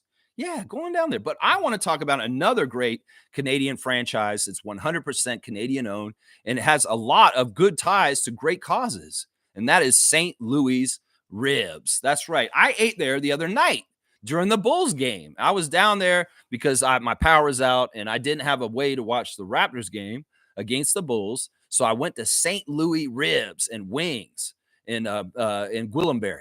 And man, they had such great service. The food was fantastic. And it was great to eat at a franchise restaurant that is 100% Canadian. Y'all could eat at McDonald's, but you're supporting America when you do that. Y'all could eat at Burger King, but you're supporting America when you do that. So let's figure out all of the Canadian brand franchises like St. Louis Ribs and Wings and go to those establishments. The great thing about St. Louis Ribs and Wings is that a huge percentage of their profits go towards autism causes, and they specifically care about autism. I'm on their main website right here, and it says St. Louis Cares. St. Louis Bar and Grill is proud to support autism awareness, promoting acceptance through education. Each year, we host annual events and fundraising activities at both the corporate and store level, raising $250,000 this year alone. So yeah, y'all listen. Y'all could go to an American chain. Y'all could go to any of those fast food restaurants that are American-based. Even Tim Hortons is not Canadian anymore, y'all, just so y'all know. Y'all go to the Canadian franchises. And two great ones I've highlighted in the last 2 days are Bar Burrito and St. Louis Grill and Bar. I'm just saying, it doesn't just stop with gas and food and all kinds of products we could be buying. You know, what another one is boycott Amazon more than ever because they're selling 51st state hats on there. They are actively putting out propaganda to hurt our country by selling apparel that says Canada should be part of the United States. How does that make you feel? Yeah. Fuck Amazon. Do not buy from Amazon in any kind of way. Boycott them because they're promoting materials and products that promote us joining the United States. So I'm just saying, y'all, we can have economic power in a lot of different ways in our lives right now to help in this tariff bullshit that this fuckface in the White House is doing right now. And Canada's strong for sure, my guy Seymour Pape. And that's why I'm doing the straight goods on the Canadian goods right now. So I pledge every single day to help you guys see more and more great products and companies to buy from that are from our country. And if not from this country, it'll be another country than the damn States. That's for sure.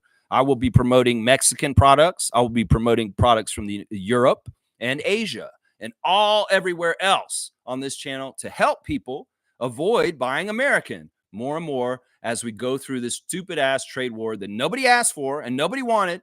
But you're going to push somebody, you want to bully somebody, well, watch out because Ralphie will punch your ass out in a snowy alleyway and his little brother will be there laughing about it.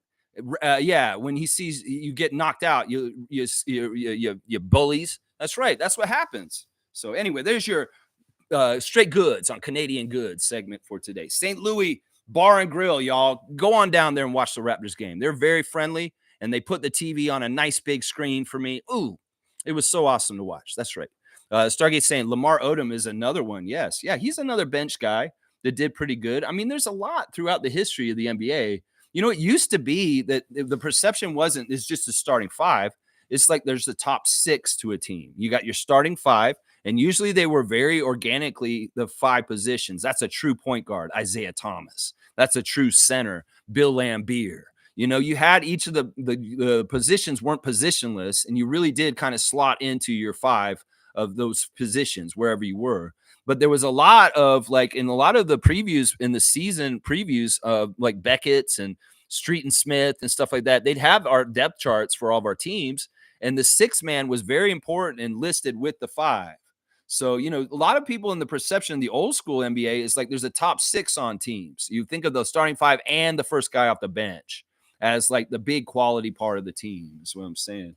Yeah, James is saying I think it's a better like quickly Jacoby, Ingram, Barnes, Pirtle. This lineup we have two ball dominant players in Barnes and Ingram, and two good off ball players in Quickly and Jacoby. Good balance. I see. I think that listen. I don't think that's an interesting thing. You're bringing Jacoby into the picture. That's going to make it a whole other muddled thing. First of all, I'm a really big guy on seniority. I get it that some guys come in and they're just badasses and they just keep going like Scotty as a rookie.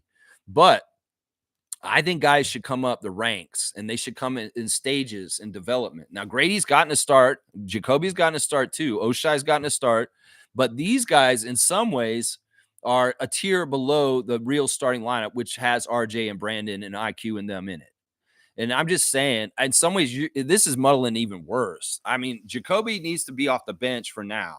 Now, down the road, who knows what's going to happen? Things could develop and things could make stronger. And then all of a sudden, yeah, this guy's going to be a starter now. But I'm just saying, all in its due time. I don't like younger guys leapfrogging older guys. And I would say that we're better off with the regular starting lineup. Now, I see you're worried about like guys that have ball dominant in this. The thing is, that's not necessarily a problem with this team. Once again, Brandon Ingram, Scotty Barnes, and RJ Barrett all have averaged 5 assists a game in their careers. So they're not like ball dominant ball hogs. They very much share the ball, and there's no problem there. And we know the other two guys in the starting lineup, Emmanuel Quickly and Jakob Poeltl, are top-notch passers. So I don't see this issue, James, where these guys are ball dominant and there's a problem. No, they're not. They're smart players that play at a high level with high IQ, and they know when to call their own number and take it themselves. But they also know when they need to give it to somebody else because a double team's coming. And that's what's important is the recognition that like, okay, somebody's open because I got two guys on me all of a sudden. I'm flipping it over my head, and there's Brandon in the corner hitting a three. So we got to realize that this is not going to be a problem because these guys are unselfish passers. The three ball dominant guys you're saying. RJ is passing like crazy this year. He's got a career high in his assists this year. Scotty is a pass first person already. We don't have to worry about him being too ball dominant. And then Brandon is honestly underrated as a playmaker. They don't talk about his career already in 9 years of his career. He has very good assist numbers. And he's used to dumping off to Zion and different people from his Pelicans days. So this is not an issue. These guys, you saying somebody's ball dominant on there, and none of them have to be, and all of them are all for one, one for all, and they're going to share the ball like fluid. It's going to be just fluid among each other. I'm just saying, yeah. Don't forget Grady. That's right. Don't forget Grady. I won't forget Grady. We can't forget Grady. No more in-season tournament. Them courts were cool, man. Wait, is that a real true thing? Seriously? Are they announcing that the in-season tournament is gone? Don't April Fools me. If this is a breaking news story, that'd be crazy. I don't see it. I don't think you're right, man. I don't think you're right. No more in-season tournament. I don't know. Is that really a true story? Man, don't be telling me something that if it's not real. If it's not real. No. I don't see it. Seymour, you're who said that? Yeah, Seymour, I don't see that anymore, man. Is that a real breaking news story? If it is, y'all give me some because I don't see it anywhere. I don't see it. Smooth saying they should also get rid of the play-in as well, in my opinion. I actually like the play-in. I think the play-in is actually kind of cool. You know, we're going from talking about get 32 teams in the league and all teams in the play-in. I mean, all teams in the playoffs. I don't know. I like the plan. I think it's worked. The in-season tournament not being around anymore, if it goes away, I'm not upset about that. In some ways, it was annoying, and in some ways, it was a useful tool for the NBA to cause more collusion and fixing games and writing storylines. They really got rid of the in-season tournament because I don't see confirmation of this anywhere. It's not on ESPN. If there was real, it would be breaking news. Is this not a remnant, like a April Fool's joke or something, Seymour, that you're seeing? Because it may not be true, guys. I don't know. You guys will have to make sure, let me know, confirm this, please, because I don't believe it right now. I don't believe it. Trevor's saying Will Bond said he knows he'll be in trouble with his bosses. Well, good. Fight the power. As Cory Booker said the other night, let's make some good trouble, especially when things aren't right or just. We should never be in silence when we know shit is bullshit. We need to fucking stand up and speak up for our rights and our freedoms. We don't do it now. At this point, we won't get a chance later when it's all just crushed us. I'm telling y'all right now, we need to fight now. And if there's problems that are happening, good trouble is necessary. Good trouble is necessary. That's the words of John Lewis as spoken through Cory Booker this week with the filibuster. So, yeah, Wilbon, I have a lot of respect for Michael Wilbon. I've always liked Michael Wilbon. Now, he's sometimes been very disrespectful to the Raptors, and I still like him. But him and Tony Kornheiser, I don't watch them anymore because Kornheiser's an asshole. I hate Tony Kornheiser. He is a Raptors hater, and he's a huge Wizards fan. And in some ways, he's just a little bitch. That's what I say about Tony Kornheiser. Stargate saying, these people who are talking about Scotty are novice basketball fans and should be ignored. They're only talking this way because the team has been a losing team this season. Yeah, some of it's vultures jumping on the carcass of our season and being eliminated from playoffs and just rubbing it in. Some of it's just people trying to cause dissension, like I said, and cause confusion. Thank God our team works internally with itself and has nothing to do with anything from the outside. Other franchises may take advice from their fan nations, Knicks Nation and Lakers Nation. Then they get fucking run into the ground in a really bad way by listening too much. But Masai and Bobby have confidence in themselves. They don't need to listen to anybody. They can run this team without worrying about all that. And Darko and the players know to shut it all out also themselves. So, yeah, in some ways, this is a problem more for other fan nations, and things get unraveled. But we're very strong. We run a tight ship within our team internally. And in some ways, I know because I try to find out things about them, and I'm like the safeguard. I'm like the guy who tests. I'm like a hacker who gets hired by a company to see if you can hack into their system. And well, I'm trying to hack into what is the information about the Raptors. And if I don't know about it, that's probably pretty good. And they're doing a good job of keeping things secret and proprietary.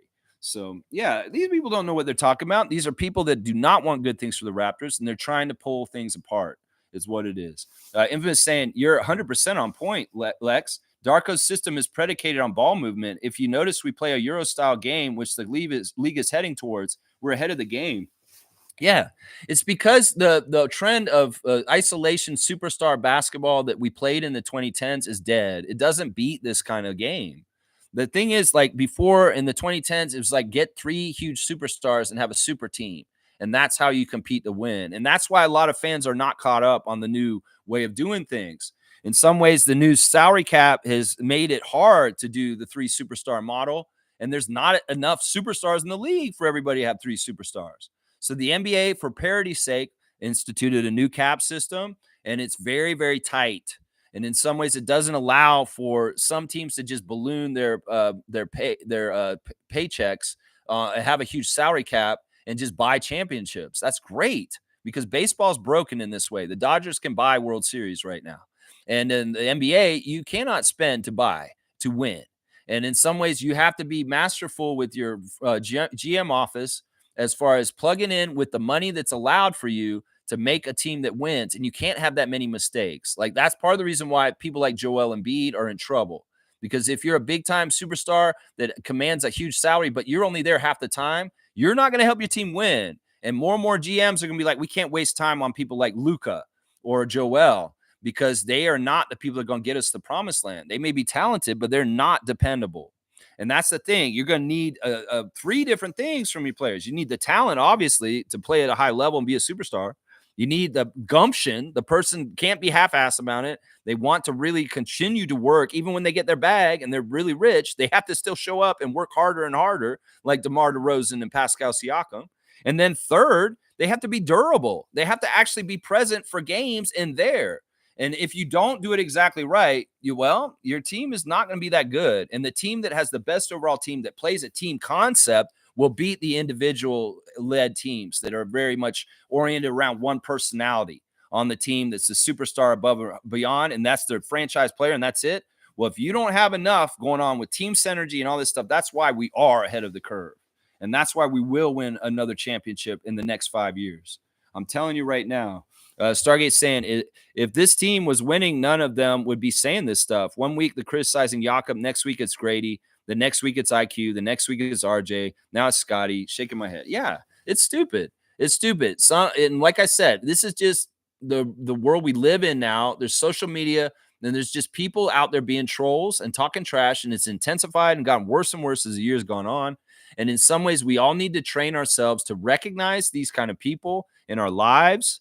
In some ways, it's very easy. You can kind of read something online, and maybe if it gives you a reaction, like if it's a negative feeling, well, that's not something you should probably read. In some ways, it's like if you read something and it's fair and it's informative and it makes sense, even if it's not totally positive, well, that may be worth still reading because it's constructive criticism. But really feel how you feel when you read stuff or when you listen to certain people. And if they turn you off or they make you feel a certain way, don't use them anymore. Don't listen to them. Block them. Block them. Like I block people all the time on Facebook that make asinine comments about the Raptors because I'm like, okay, obviously this is a person that I don't ever need to see on social media ever again. These people aren't important. You can block away. Block as many people as you want.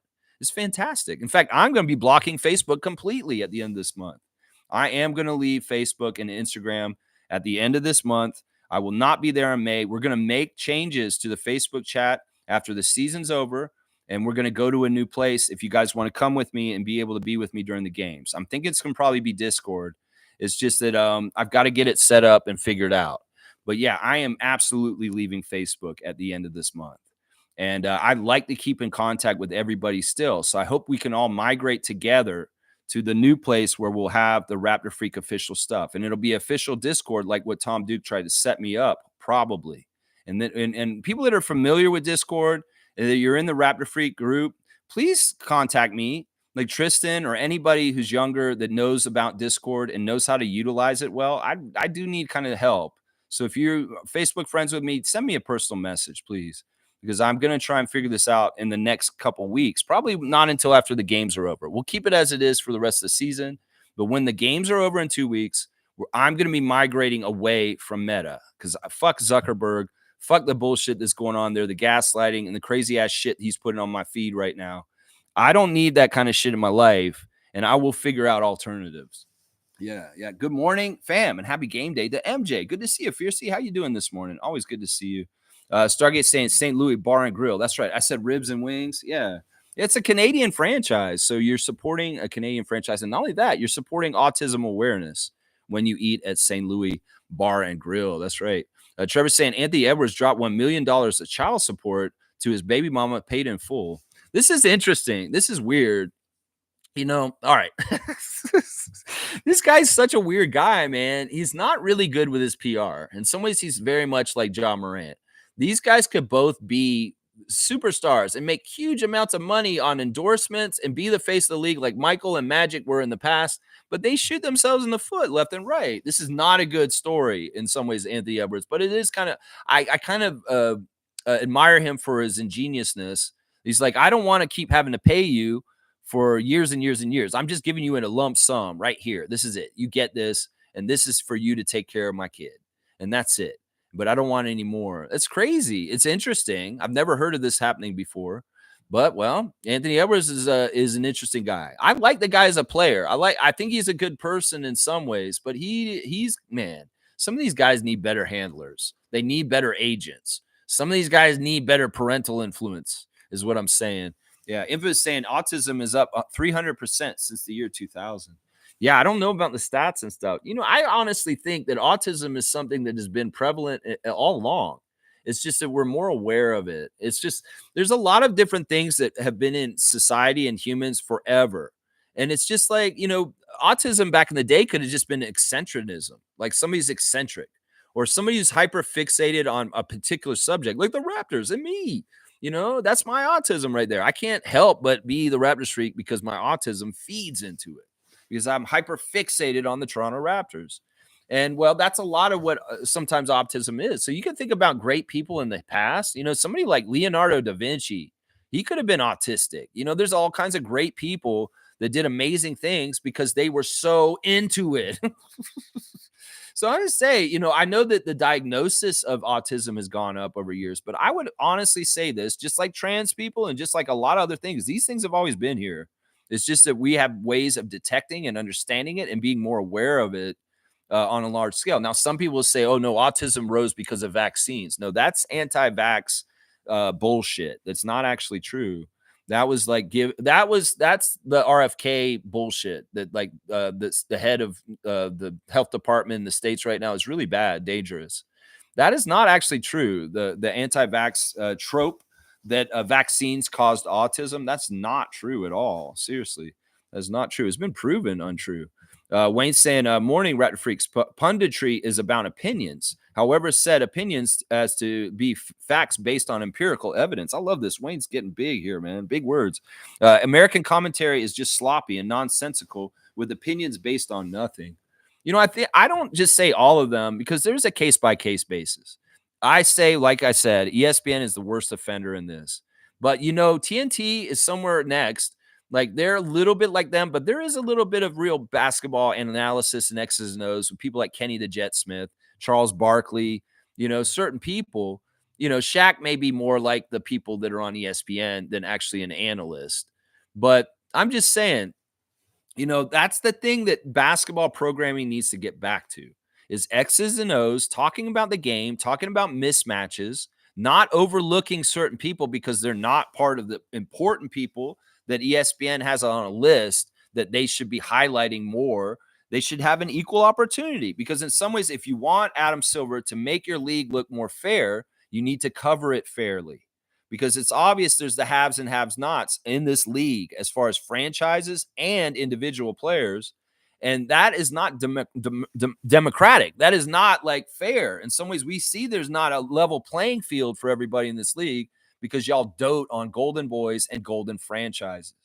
And in some ways, if you really want to have the air of a fair competition across the board, you need to start covering all of your NBA equally the same way because you don't do that anymore. You used to. The NBA did this in the 80s when I first started watching it. Even, you got treated based on your record. Sure, if you were the worst team in the league, like the Clippers were back then, you didn't get as much pub, and maybe you didn't deserve it as much because you're not playing well, and in some ways it's ugly basketball. But I'm just saying, if a team like the Raptors are at the top of the Atlantic Division and the Eastern Conference champions, you don't like snuff them or not look at them. They're excellent. You need to give them their just due. And that's part of the problem. There's a lot of players and teams in this league that aren't getting their just due for their accomplishments because y'all ignore them and you overly tout people like Bronny and Bron James.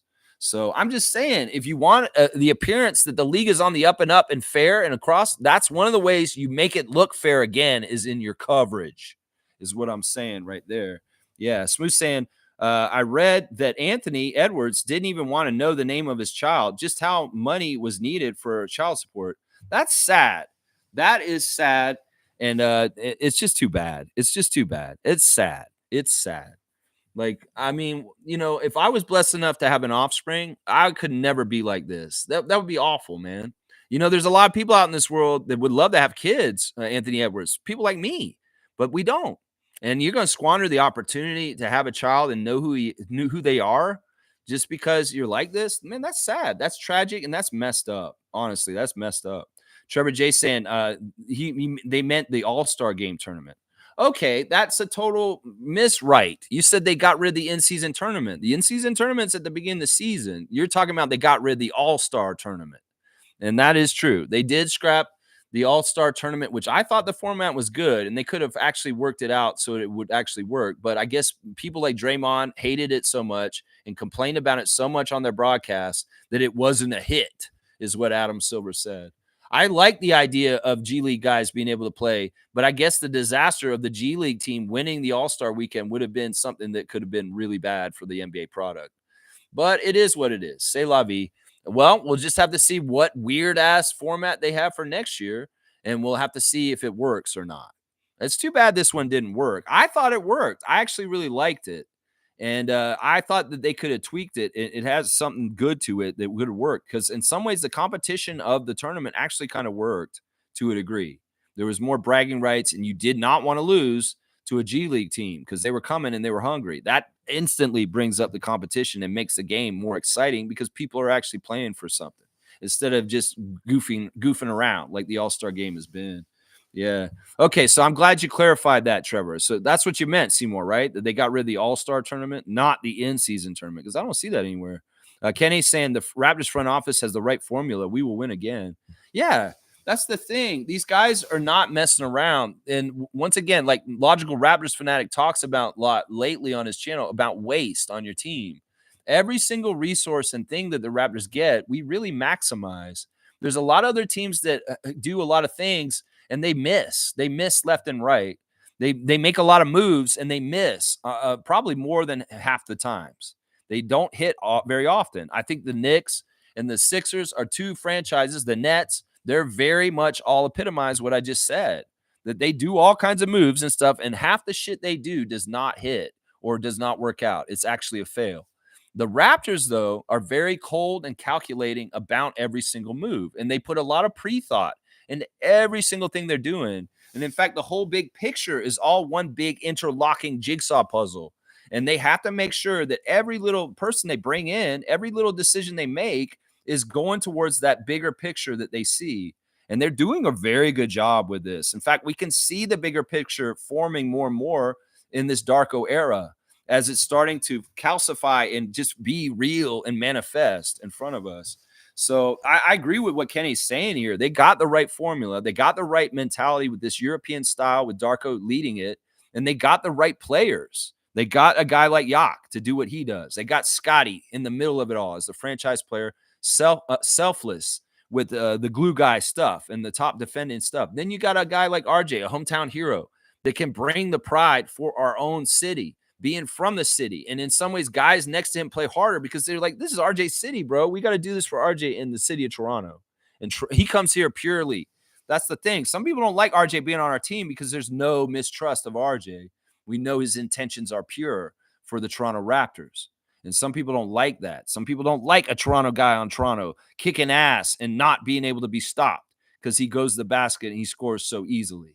So that's part of it. That's part of the reason why people will pull that apart. They'll try to, but hopefully they will not because we're badasses and we don't listen to them anyway. They told us we need to do this. We need to do that with Anunoby and Pascal. We didn't do that shit. We did it on our own terms and we got RJ and IQ for OG.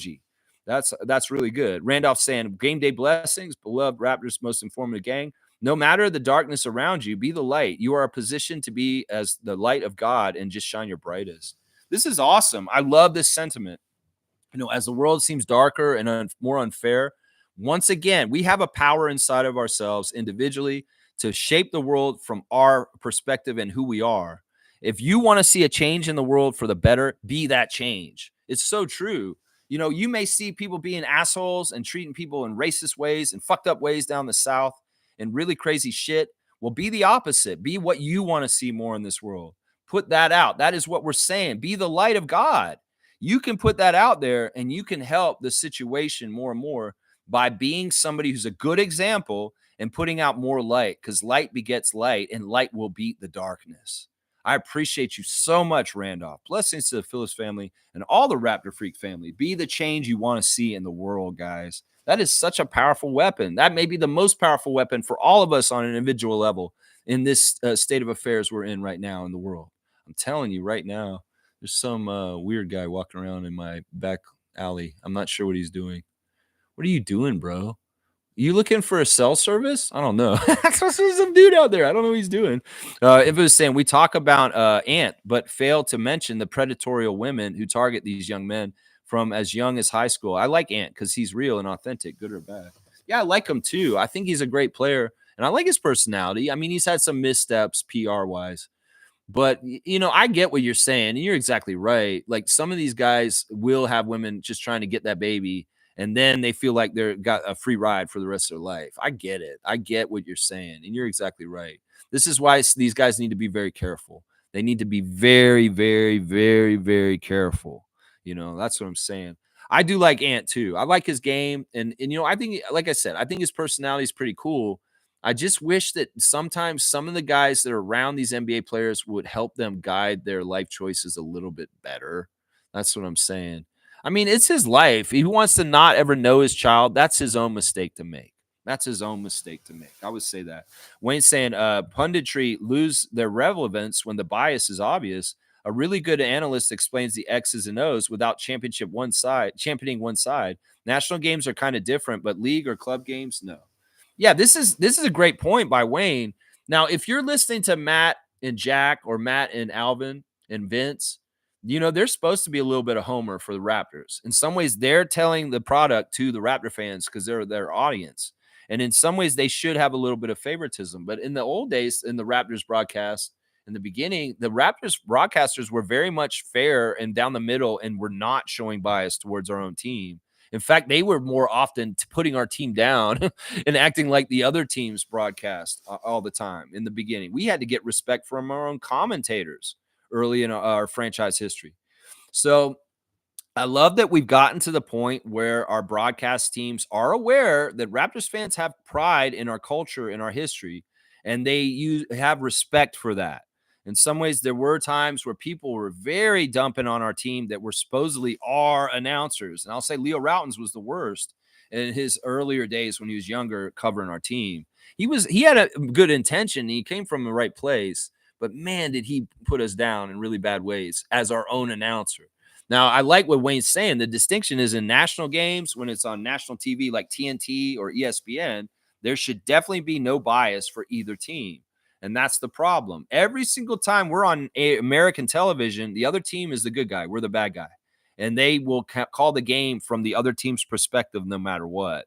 And that's what I'm talking about. That's where your bias is showing, Adam Silver, is when we see ourselves on national TV, which we did not see this year. And rightfully so in some ways because of the year we had. Although y'all missed out on some entertaining stuff down south. In some ways, y'all should want to watch the Raptors because we're fun to watch. But every time we get on American television, we are the other team. And they're calling the game from the perspective of the team we're facing. And in some ways, Adam Silver, that tips your cap that we're not as important. Now, you can make the argument, well, we're not your audience up here. The Americans are down there. But that's bullshit because you know that all the Canadians up here are watching U.S. national TV and watching the games also. So I would say, Adam Silver, if you want your league to look a little bit more on the up and up, especially since you have gambling all around it, you need to be very, very fair and unbiased with the coverage nationally on national broadcasts. Sure, I expect Wally Zerbiak and the New York Knicks crew to be absolute homers. Sure, I expect Brian Scalabrine to shit little green turds out of his mouth the whole entire Celtics game. Sure, but on a national scale, the broadcasters for the NBA need to be unbiased and call it down the middle for both teams and not suck the dick of the Lakers and LeBron is what I'm saying right there. Yeah, big. I'm going to give Wayne a big dunk for this because this is a really good point, and he's exactly right. There's a difference between the local broadcast and the national broadcast, and you can handle them differently. Go ahead and be homers on your own broadcast. But nationally, you need to be fair and unbiased. 33 dunk points for Wayne at this point this season. Randolph saying, Lex, what is the value of a life? Over the course of the life of a child, you can spend more than $1 million. The life of a child is priceless. That's another part of this is why this is kind of like seedy and bad. It's like he's saying basically, here's $1 million. Never bother me again. Like never. That's really kind of the action what he's doing. I mean, I get it. If he doesn't want to have anything to do with the mother, I get that. And in some ways, there's arrangements for being able to do this. And, I know that like what, Infamous is saying is true, that there's predatorial women that in some ways they'll actually get the money for the kid and they won't spend it on taking care of the kid and they'll just use it on themselves. There's all kinds of issues with this kind of stuff. If Ant was smart and he really wanted to do things correctly, he would want custody of that child for himself. But maybe he is in the point in his life that he doesn't want that kind of baggage in his life. I can get that. I don't know. In some ways, it's not totally a good look. In some ways, some people will say he's a genius. Just pay it in a lump sum and then go away and never come back. I mean, I can see that too, but you're right, Randolph. What is the price of a child? They're priceless. And is $1 million really going to financially take care of this child in this world that's coming up right now? Well, if they invest it correctly in some ways, it could. It could. It's like DZ saying he has other children and a serious girlfriend. Okay, that's part of it. Okay, you guys are giving me more details. See, I don't care about this kind of stuff. So I'm not really up to date on personal relationship stuff with players around the league, most of it. So he has a very serious girlfriend. So it's obviously he doesn't want to be romantic with this baby mama. And he has other children already with other people. Well, in some ways, I mean, people want to be Sean Kemp in their life. You can go ahead and be Sean Kemp. I think it's irresponsible. And in some ways, you beget more problems when you're not an active father in your children's lives. And that's part of the problem. Like it may be that it's a part of his story. I don't know what his family's like with his father. Maybe his father was absent and he just doesn't understand and he's going to be absent for his children. Well, that just keeps the cycle going. And in some ways that's no good. But it could be that Anthony Edwards is not operating on the level of awareness that he can actually understand what I just said. So it's too bad. I wish he would break the cycle and be there for his children. You know, some of the older vets that are not in the league anymore, people like Shaquille O'Neal could probably teach Anthony Edwards a little bit about fucking up their lives with their families and regrets about things they did when they were younger. And kind of like, man, I wouldn't have done this if I had been smarter at this point in my life. So, you know, it could be that. So he's saying, don't know the context of Anthony Edwards in this situation, but it's not a good look. Yeah, and it's something that you know, Adam Silver's not happy about, I'm sure. You know, any kind of idea that like, okay, you're a Bo Cruz movie, you're Kermit, you're like a movie star, you're like the best player on Team USA in the Olympics. You're this, you're that. We want to mold you into being the face of the league. Well, it's hard to do it when this guy is consistently making himself have bad PR in bad ways. It's like it doesn't help Adam Silver sell the league. He needs people like a Michael Jordan. He needs people like a LeBron James. And he's looking for the next one. And out of this young crop, there's a lot of duds. Honestly, if he just freaking pick a foreign player, he'd be fine. It's just he has so much pride. It's like all of the best players in the league are foreign right now. SGA, Giannis, Wemby, Scotty. You know, I include Scotty as foreign because he plays for us. He could pick one of these other guys and they could be the face of the league. But no, he has to pick an American who plays for an American team as the face of the league. Well, these guys, the best ones, are all knuckleheads, and they're doing stuff like Ja Morant and Anthony Edwards. It's too bad. It's too bad. At some point, you're going to just have to concede that Giannis is the face of the league, or Wemby is, Adam Silver. And it's not an American that is the face of the league. It's just you're going to have to concede this. And people that don't think that your international players are better than the American players at this point, okay, let's go have the All-Star game next year, USA versus the world. It already seems like that's what's happening geopolitically in this world. I mean, apparently Trump has just came out with a whole bunch of tariffs, and the only country that doesn't have any tariffs on it is Russia. Doesn't take much to Brian Winders, the bullshit that's going on here. They put tariffs on every single fucking country around the world except for Russia. That's what I'm saying. So yeah, let's do USA versus the world at All-Star next year. And we'll see exactly which side is better. All the Canadians, all the Europeans, all the people from Asia, all the Africans, all on the same team against United States. And we'll see who wins that one. Yeah, we'll see who wins that one. We'll see who wins that one. That's right. That's right. Yeah, Smooth saying you don't want your child growing up and potentially hating you. That's the thing, man. These kids want their parents. And if your parent is very, very rich and famous and you see them all the time on TV, but they don't talk to you, that's fucked up.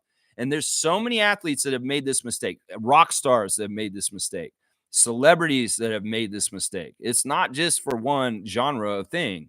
There's very rich, famous people that have fucked up being a parent all over the place by being absent. And the child is just like, why weren't you there for me? Why weren't you there for me? And this is a sad story that is replayed over and over again. And people make this mistake all the time. Seriously, what is that child going to think if you're not there for them or you don't even acknowledge they exist? That's happened a lot. Talk to Karl Malone. Karl Malone didn't acknowledge that his children through a rape of a young woman, not really a rape, but a statutory rape. He denied that these people were his children. and there's all kinds of weird feelings. Hopefully, at some point in your life, you can come together and fix it all and be like, I'm so sorry. I wasn't there for you. I should have been there for you. I messed up. Dad, I hate you, but I love you too. It's like, you don't want to go through that shit. Just fucking be a present parent. If you bring a life into this world, well, in some ways you should be looking out for it. I'm just saying. Wayne's saying, if you're smart and into that lifestyle, follow Charlie Sheen's advice. I don't pay for sex. I pay for them to go away. Well, that doesn't sound healthy or right either, man. It's not like Charlie Sheen is the best role model on anything that has to do with relationships or life in general. Let's just say he says he's winning, but I don't think he is, honestly. Infamous saying that the person that has really ruined the league is MJ. When you have a call-in show and explain this, I'll explain this in explicit detail. You think Michael Jordan ruined the league? I don't know if that's true, man. I don't think that's actually true. I feel like LeBron did. I still think it's LeBron. In his era, he did not do things exactly the right way. I don't know. I would be very curious to hear your explanation on this. And I would love for you to call in the next time we do a Thursday Think Tank. And that will be coming this month because we're going to be in off-season mode. And every Thursday is going to be the call-in show. So just so you know, Infamous, if you want to talk to me about this subject in the weeks to come when the season's over, we will be doing the call-in show every Thursday. So y'all will be ready. If you have subjects you want to call and talk about, that will be your day to get on there unfiltered and just talk about it over the phone with me. So yeah, we'll do this. I'm looking forward to your explanation on this because I don't totally understand what it is. I don't. Smooth saying, I know these guys love bareback, but man, put a condom on. Well, I would say that too. Safe sex, it can actually stop you from having kids. What happened with me? I mean, I only got a girl pregnant once and she didn't have the child. So it's like, I've had a pretty good track record of never having children because I've used safe sex. And, it could have been the opportunity for me to mess up, but I did not. I was always smart. And, being responsible like that is you don't lack for your life. You can go be crazy and wilding out, but, you got to be smart. Seriously, you got to be smart. The Infamous saying David Stern mentioned this before he died in a subtle way. That'll be interesting. I want to know what you're saying because in some ways, I mean, I know some of the criticism of Michael is around he wasn't really a political leader. In some ways, he didn't like talking about politics or being a world leader like Bill Russell or a Kareem Abdul-Jabbar or an Oscar Robertson. In some ways, these guys were not just great basketball players. They were also activists. And LeBron, to a degree, is a little bit of an activist, but he's not really totally overtly an activist. In some ways, Michael was worried more about his Nike and his Gatorade and his Hanes and his big accounts and his money from ads, and he didn't want to rock the boat politically and speak out about certain things. In some ways, the NBA is just completely intertwined with the civil rights movement. It has been all along. And each level of things, each generation that comes in, they need to help progress the equality of Black people in the United States. And some of the players don't care. In some ways, they have so much power they could. We saw what happened during Black Lives Matter. The players didn't take the court, and they got some things happening. They got their demands met, where they could put the statement on the court, and they could have that on their jerseys. And they had a very good impact in making light of the situation during the Black Lives Matter movement that happened a few years ago. So it's just something like, especially in this book I'm reading right now, Blackball, the NBA has been closely tied into the civil rights movement all along, from the 50s all the way through. And they were holding hand in hand with civil rights leaders like Malcolm X and John Lewis and Martin Luther King, along with people like Connie Hawkins and Oscar Robertson and Spencer Haywood and people like that. So in some ways, each generation has a duty to build upon the legacy of the history of what's happened. And, Bill Russell, before he died, I'm sure he wasn't totally thrilled with the lack of, players using their platform to help in this area still, in some ways. Yeah. Yeah, let's see. So that was one of the biggest criticisms I heard about Michael back then, is that he just wasn't political enough in his position of power, and that he could have done more for people in general in certain ways. Now, I think after his playing days, and currently right now, he's doing a little bit more now. Like, he's been opening free clinics, healthcare clinics for Americans in underprivileged places to help them have healthcare. And that's a huge, huge thing. That's really, really good what he's doing. Yeah. Let's see. Smooth saying, I'm big on taking responsibility for your actions. It's more than paying the woman. It's being a parent, the most important job in the world. See, if I had that blessing, I would take it so seriously and I would be so, so into it. But you know what? That's just how it is. That's one of the weird tragedies of the world is some people have a ton of kids and they don't take care of them properly. And then somebody like me who would love just to have one kid and take care of them right doesn't have one. And that's just how it is. I'll go do big brother programs. I'll do other things like mentor people. And, of course, I'm a active uncle for my niece and nephew. So there's different avenues where I can get some of this out of me. But that in some ways that infuriates me. Something like what Anthony Edwards is doing right now. It infuriates me that if you got that lucky blessing to have a child, you should be embracing it. You shouldn't be running away from it, is what I'm saying. Yeah. Yeah.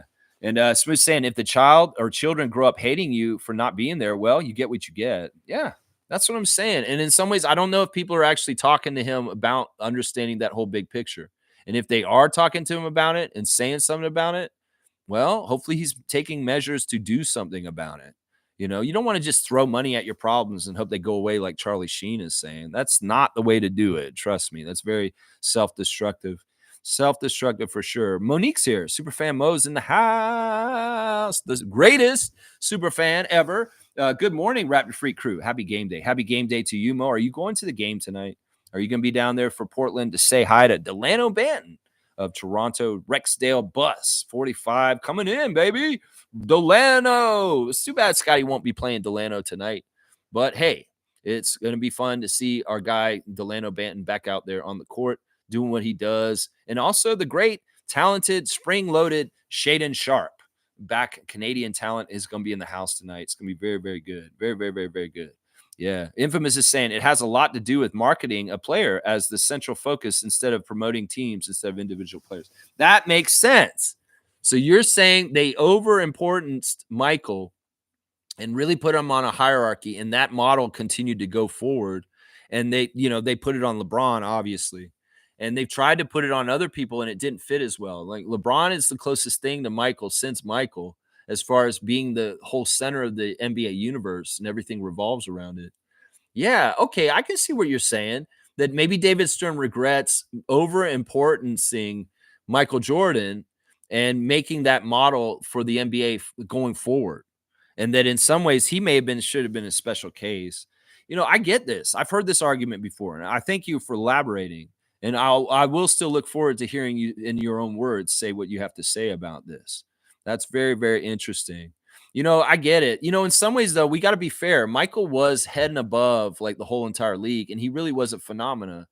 And in some ways, they would have been dumb to not capitalize on just how popular and how dominant he was in some ways. But you're right. The coverage of NBA on NBC was so Jordan-centric that created the model that they carry forth today. And in some ways, without a Jordan being a Jordan, it doesn't look right on the other guys who come after him that aren't like him exactly. LeBron, it works kind of with, but also at the same time, it's part of the reason why, he's not Jordan. He's not Jordan.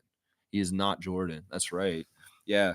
Smooth saying, it makes me very angry, Lex. I really don't like it. There's a personal story there, but I won't get into it. Sorry for my rant. No problem, man. You are fully welcome to rant. If anybody deserves the ability to rant, it's our Raptor Freak trivia leader right now, the king of the classic card, the Ahmad Rashad, Mr. Smooth. Because honestly, man, I rant on this channel all the time. It's a two-way street. Y'all want to rant too? We can rant. That's fine. We can rant. I don't mind you ranting. Yeah, this is a subject that's made me sad. The Anthony Edwards stuff has made me sad in some ways.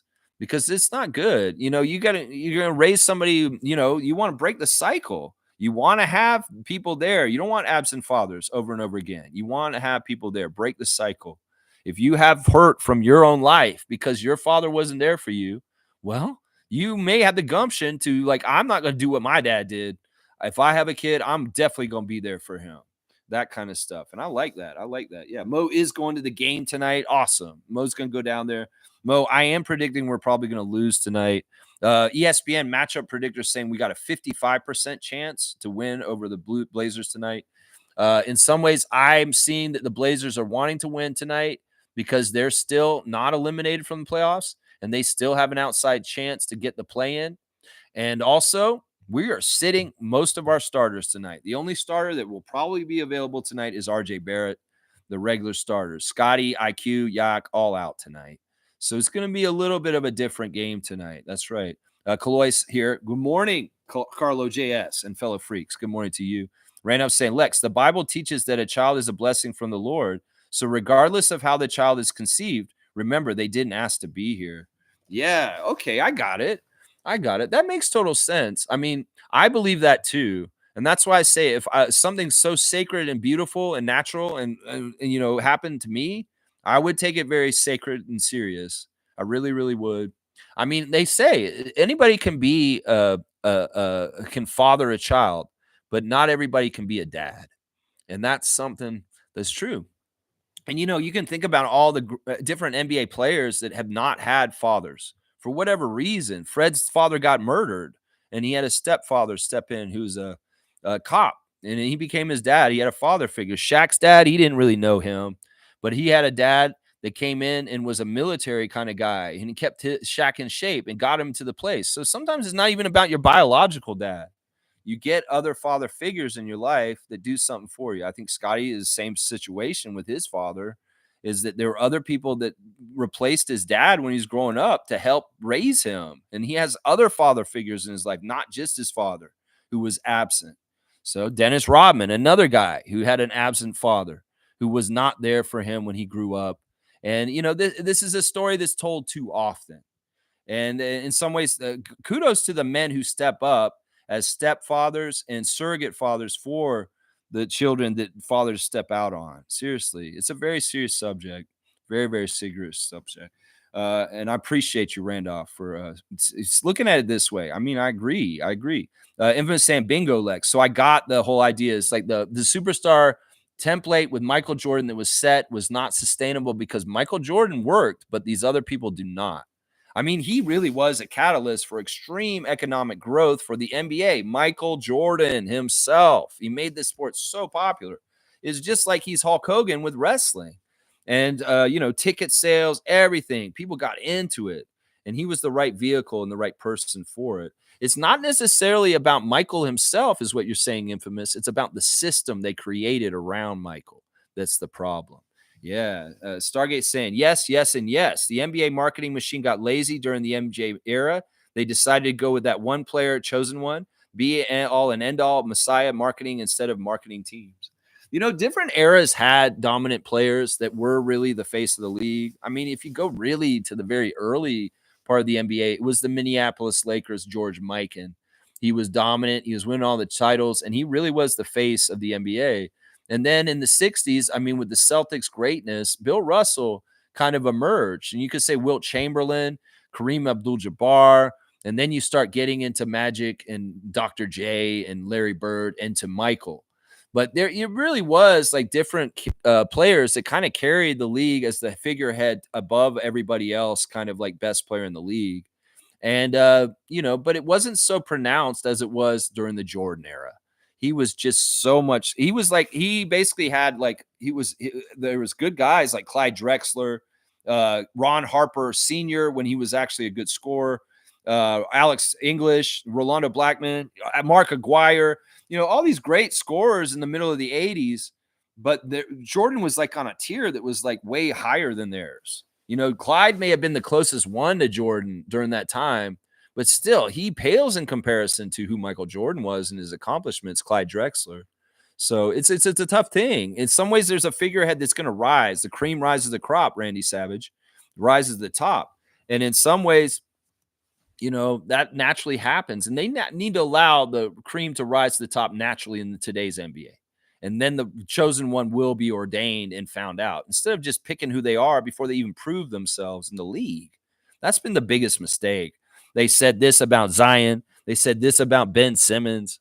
Yeah, you can't do that. You can't preordain the superstar face of the league ahead of the work they need to put in to prove that they are, is what I'm saying right there. Yeah, Mo's saying W streams, W vibes. Go Raptors for life. Keep at it always, Lex. Raptor Freak Crew strong forever. Just helping Lex. Let me in the comments, and I am just over 2 hours. Thank you, Mo, for being a producer. Stargate saying it has now gotten out of control. That's why we have people talking about the face of the NBA, and even with our fans with this Scotty isn't the guy narrative. Yeah, yeah, it's all appearances. Some of it is not even important. It's just labels. And the thing that matters is what happens on the court and whether the team wins or not. And that's all that matters in the NBA. Individual stats should not matter so much. And who is the face of the league or who is this or who is that? That's all just labels. And people that get caught up on that, well, you're talking about stuff that doesn't actually matter, is what I'm saying. Kareem's saying, I just want Scotty to have a statement game. In some ways, I do too. In some ways, I know Scotty will come back from a bad game. He'll bounce back and he'll have huge games. This is something that Nick Nurse said. He expected Scott to come back and beat the Sixers because he had a bad game before he played us. And I know Scotty from coaching him that if Scotty has a bad game, the next game he's coming out in full force to make up for it. So who knows? He got 9 points in the last game. He's maybe hearing a little bit of the chirping noise around social media. He might have some gumption against the Pistons tomorrow. Let's just put it that way. I don't know if his good friend Cade's playing or not. That would help him get up to play really strong and heavy, but we'll see. I'll have the preview tomorrow and the latest lineup news on the Pistons for the game tomorrow. We play next tomorrow. That's right. Carlos saying that SGA looking like the next chosen one. I think he is. I think he naturally is because in some ways he is that top level talent. He's the best player in the league right now, in my opinion. And he has heirs to him. He kind of has aura and energy like Jordan, honestly. Very calm, cool, collected, very like professional, very classy, very high level, like not causing stupid waves that hurt himself like Ja. He very much is that kind of guy. But is it the thing that he's from Toronto and Hamilton is going to be the thing that fucks him up? And the NBA says, well, he can't be Michael Jordan of his era right now because he's Canadian. See, that's the thing. That's in some ways that's fucking racist. That's not right. That's discrimination towards someone just because of where they're from. It could very well be a new labor dispute in the NBA becomes about because of the doting on Americans in the league so much. Back in the day, the fights and the labor fights with the NBA were about people getting compensated correctly. And also like different kind of rules that were fucking over people, especially African-American black players in the NBA. So maybe one of the new era fights for the NBA Players Union is to fight for the rights of international players in the American-owned NBA. Like seriously, there's no reason why they can't declare either Nikola Jokic or SGA the new face of the new league after LeBron's gone. But they don't want to do that. They don't even want to put Luka as the face of the league in some ways. They'd much rather pick somebody like Jason Tatum or Anthony Edwards, even if these guys are not naturally becoming these things. That's the thing. You got to let it naturally happen, Adam Silver. You got to let SGA be who he is and let him get what he's deserving of, is what I'm saying right now. That's what I'm saying right there. Boom goes the dynamite. Boom goes the dynamite. I love it. I love it. Yeah. SGA looking like the next chosen one, but it'll probably hinge on winning titles. That is another way to get it. You win titles. But then again, we also know the NBA will manipulate people in certain ways and direct storylines. Giannis, I don't know. He got one title, but still, once again, he's not American. They could easily throw a lot of the LeBron energy onto Giannis more and more and definitively say Giannis Antetokounmpo is going to be the next face of the league. They could easily do that. But once again, he is not American born. He is not an American player. And in some ways, that is what disqualifies him. That is the only reason right there. That is the only reason. Let's see. I see you guys keep going with the chat. We will stop the cutoff though. Here, seriously, y'all cut off on the comments because I am over 2 hours and I want to do the last couple segments real quick. Let's see. Kareem saying Orlando Robinson is a good player. It's sad that nobody took the time to develop him.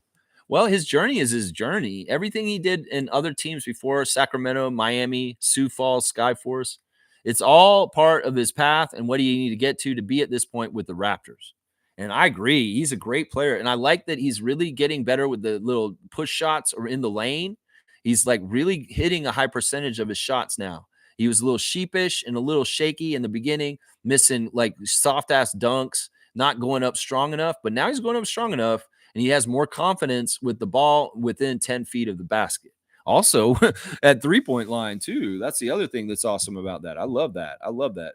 Stargate saying that's my point. They are lazy and can't wait for the face of the league to organically come about. They're trying to manufacture it artificially, and it's backfiring on them big time.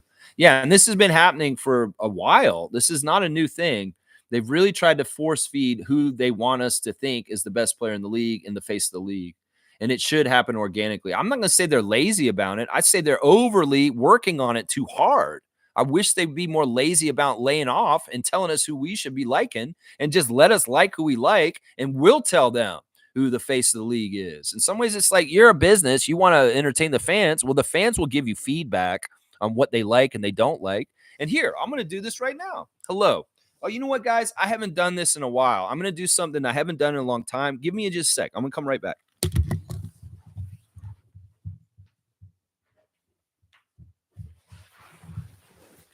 Okay, this is what we're going to do. I used to call Nick on the phone all the time. I'm going to call Darko right now, guys. I have his number. I got it from him last year or 2 years ago when he was in our stream. I was like, "This is Darko? Let me give me your number." All right, here we go. Let it ring a sec. All right. Hi, Darko. Hi, this is Raptors Freak. Yeah, you might know me because of you were on my show once, like a while back. You came in and talked to us. Yeah, that's me. Yeah. Thanks. I appreciate that. I just wanted to wonder about Chris Boucher. I know you're trying to focus on the development with the rookies and stuff, but I'm wondering, like, why won't you give what the fans want? That's what I want to know. Like, isn't the NBA entertainment, and like you guys are supposed to like listen to fans and like cater to the fans to a degree? Because the fans want you to play Chris. We do. I know, and I get that. But I'm just saying, you've got to hear how popular he is. You've got to hear that the fans are like, "We want Chris. We want Chris." So why can't you guys like, you want to please the fans, right?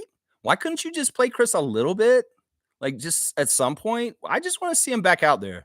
I'd be really worried, Darko, that Chris is not going to be on the Raptors next year and he's not going to get to play ever again for us all of a sudden. And we're not ever going to see him on the court for the Raptors ever again. You need to let him get out in the court and say goodbye to the fans at least once before the end of the year. If you don't do this, I'm going to be kind of upset with you guys, seriously, because we are fans and we want Chris on the court at least a little bit to a certain extent. Okay. I understand, man. I appreciate you so much. You've done such a good job in the 2 years that you've been coaching the Raptors. And I congratulate you on your extension. Seriously, I totally believe in you. And I think that what you're building here with the Raptors is sensational and awesome and sustainable for real winning in the future. But seriously, could you please like listen to fans and kind of go with us a little bit and maybe play Chris a little bit? Seriously. Okay. All right. That's all I can ask. That's all I can ask, Darko. If you'll think about it and if you can make it happen, that'd be great. All right. All right. Thanks. All right. Thank you, coach. God bless you. And all the best things to you, your wife, your kid, and everything in your life, Darko. I love you, man. Thank you. Bye. All right. All right. Yeah. So I called Darko. Yeah. Yeah. I'm just saying, the NBA should be listening to fans. And what do fans like? And who do they like? And that's your cues for what you should be promoting and marketing. Adam Silver is what I'm saying. There you go. There you go. There you go. Listen to the fans. That's right. Let's see. Wayne saying not chosen. Better to say manipulated his work ethic, his ability to improve, and his ambition. Later, they might have chosen, but not Michael. LeBron, like him or not, has worked, has failed, has won. Yeah. I mean, LeBron has carried the torch after Michael Jordan. Fine. I think that he is the great figurehead franchise of the NBA player, and he deserves it. And his longevity and his accolades and his talent were that. It's just that we're going into a period coming up where it's murky. Who is the heir apparent after MJ and LeBron that will be that guy? Because there will be naturally somebody that takes this. As much as we're saying, oh, we don't need to market one singular guy above everybody, there should be a face of the league. There should be a face of the league that everybody's like, oh, well, this is the era of LeBron. This is the era of Michael. This is the area of Russell. There should be a face of the league to an extent. Carlos saying, I really like Masai's vision on having the Raps being a brand like Manchester. We need to win multiple titles for that to happen. Yeah. I mean, we've done good with global brand. This year we may not have won a whole lot, but we've gotten more worth more. Seriously, we're one of the weirdest teams. We could have a really bad year and not win a whole lot, and our brand and our team actually goes up in value. Why is that? Because we really carry ourselves with equality. And this season was all about the past. This was our 30th anniversary season. And the Raptors organization did an exemplary job of celebrating our culture and our history. In fact, you could go back a year ago around this time on my stream, and you could hear me calling out to MLSC, we need to build our culture. We need to make Raptors fans have more pride in our team and our history and our accomplishments. And they have done this completely this season.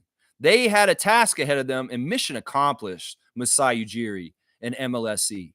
You guys did fantastic with handling the 30th anniversary and all the events and really bringing Vince back in and getting his jersey retired and bringing him back in the fold where we healed the rift between Vince Carter and fans like Monique and I, who did not forgive him until this year. This is a big deal. So mission accomplished on this year. If it was a rebuild year for development and getting us set up for future success, and also to build more culture and honor and respect for our team in the lines of other great storied franchises like the Lakers and the Celtics, we have done it this year. And I'm very proud of that. In some ways, we were a losing team this year, but we built our brand up and we probably built the value up of our franchise, even despite that. So I'll say that about that. That's pretty interesting to me. Kareem saying, who do you think the NBA despises the most, Joker or SGA, international or European? This is a funny question, Kareem. You're hilarious, man. I think they despise Joker the most. I don't think they despise SGA as much. I think they are mad at Nikola because Nikola does not give a shit about being the face of the league. In some ways, he is disrespectful towards the NBA because he doesn't take it as seriously as he should. And in some ways, even if they wanted him to be the face of the league, he would reject it. And that's part of the problem. Nikola Jokic has probably been statistically the best player in the NBA in the last 5 years, but he doesn't act like it and he doesn't get promoted like it. And in some ways, he is not the kind of person that the NBA wants to put up as the face of the league and the poster boy. So I think he frustrates them the most.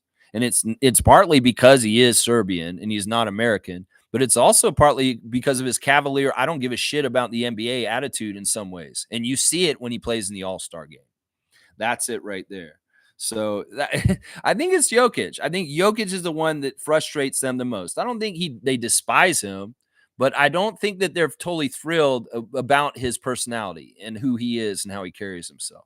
SGA is much more palatable to them. If they could just get over the fact that he was born on this side of the border, he would be perfect as the heir apparent for LeBron and Michael. He would be perfect for it. So you say who they hate more? Well, I'm going to say, I don't know. In some ways, I don't want to talk about Americans hating the rest of the world because that's a horrible subject right now. Yeah, Stargate saying, oh, please. The NBA doesn't know what to do with someone like SGA. Why do you think they're trying to overhype up Cooper Flag? There's an agenda here, and it ain't just because he's Caucasian either. I mean, I won't disagree with you. The over importance and overhype about Cooper Flag is partly because he's Caucasian. It's also partly because he's American. And in some ways, he may very much be like this weird great white hope for certain things in the NBA, like Larry Bird was before, or Dirk Nowitzki or something like that. I'm just saying, I mean, I get that. They hope that Cooper can be this guy. But as you've put, Keith Van Horn, let's just put it that way. Keith Van Horn, cut off. Thank you, Stargate. And Wayne saying, being the face is much more than talent. Marketing is interpersonal skills and communication. Luca cannot be the face. Alexander, when he starts winning games, will be the face. He has everything. Yeah, he's great for ads. He's got a certain style. He's cool. A lot of people think he's very, very cool. Like the young people think he's cool. And, that's important stuff for this. In some ways, he's got to be looked at as a winner, as one of the top players. He's got to win championships. And in some ways, he's also got to be able to sell stuff. He's got to be able to be in marketing. and he's got to be friendly and non-threatening. That's another thing that's been very important for any NBA faces throughout the history. Oscar Robertson, he had to juggle shit. Like he was in the middle of Senate hearings fighting for the players' rights in like the Supreme Court justices and like making decisions with the U.S. government. And he was also a face of the league because he was a triple-double machine and the top player in the league, and he won the championship with the Bucks. But there's so much that was also happening in the press about vilifying him, that white people, white owners, white fans, and white media were smearing African-American players that were fighting for equal rights at that time. So there's this weird double-edged sword. It was like, this guy is absolutely the best player in the league, Oscar Robertson. He gets triple doubles, but at the same time, the media is writing about him being greedy and being overtly to this and that, but he just wanted his fair share of the profits that the owners were sucking all of it up, and he was getting paid $6,000 a year. So it's like, we got to understand the mechanisms in the history of the NBA that are racist and that you can go point at that are just from like 70 years ago.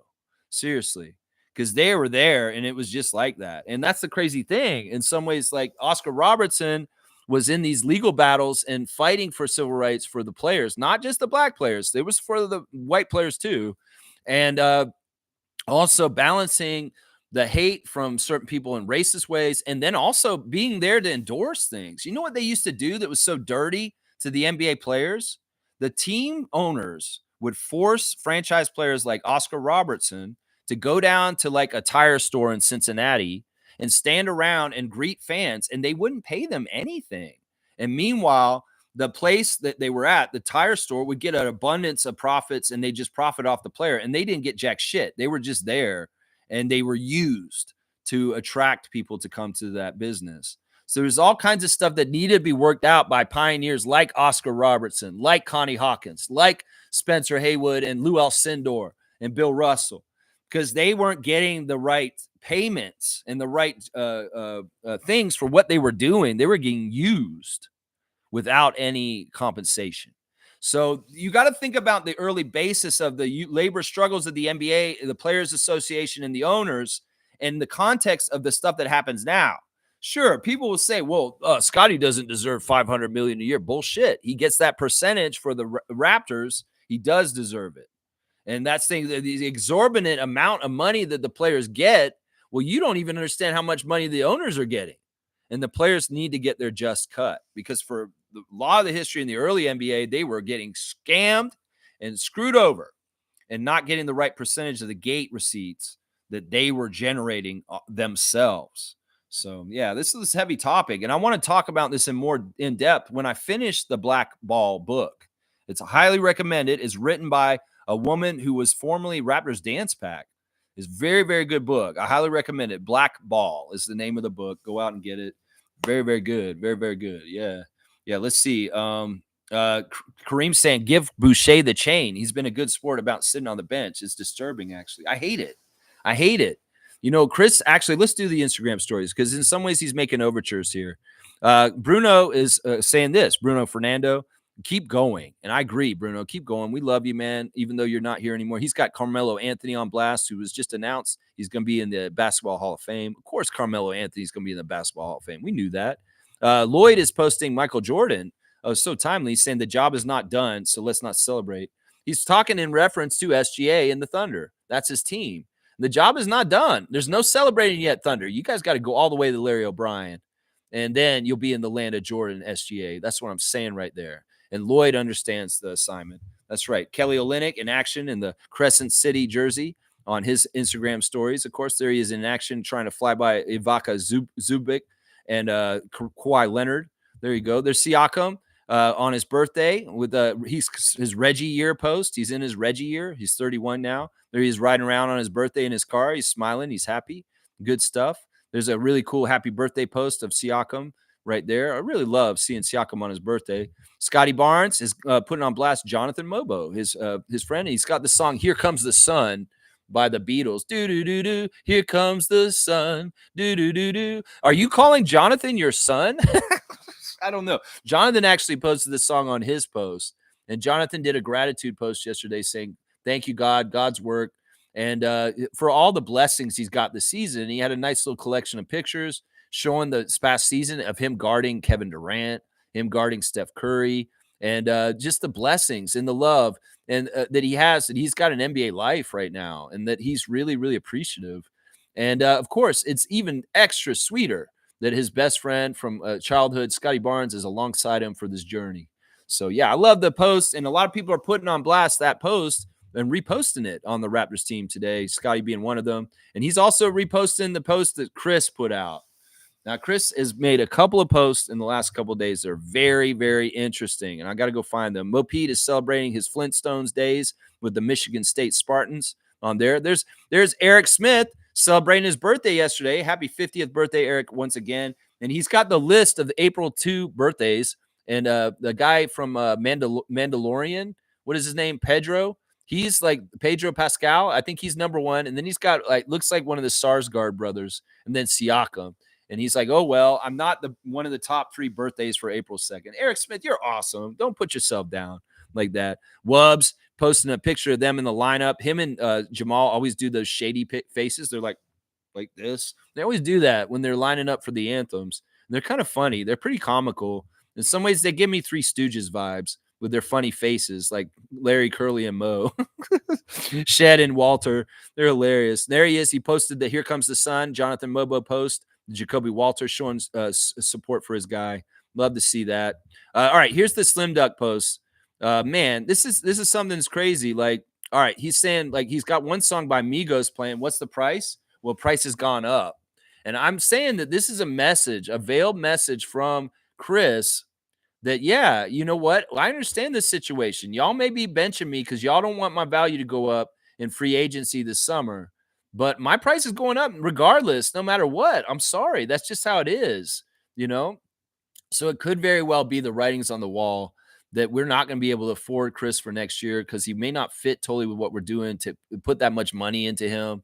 So I hate it. I hate it, man. I hate it so much. And it does seem like in some ways he also posted something yesterday about turning into a heel.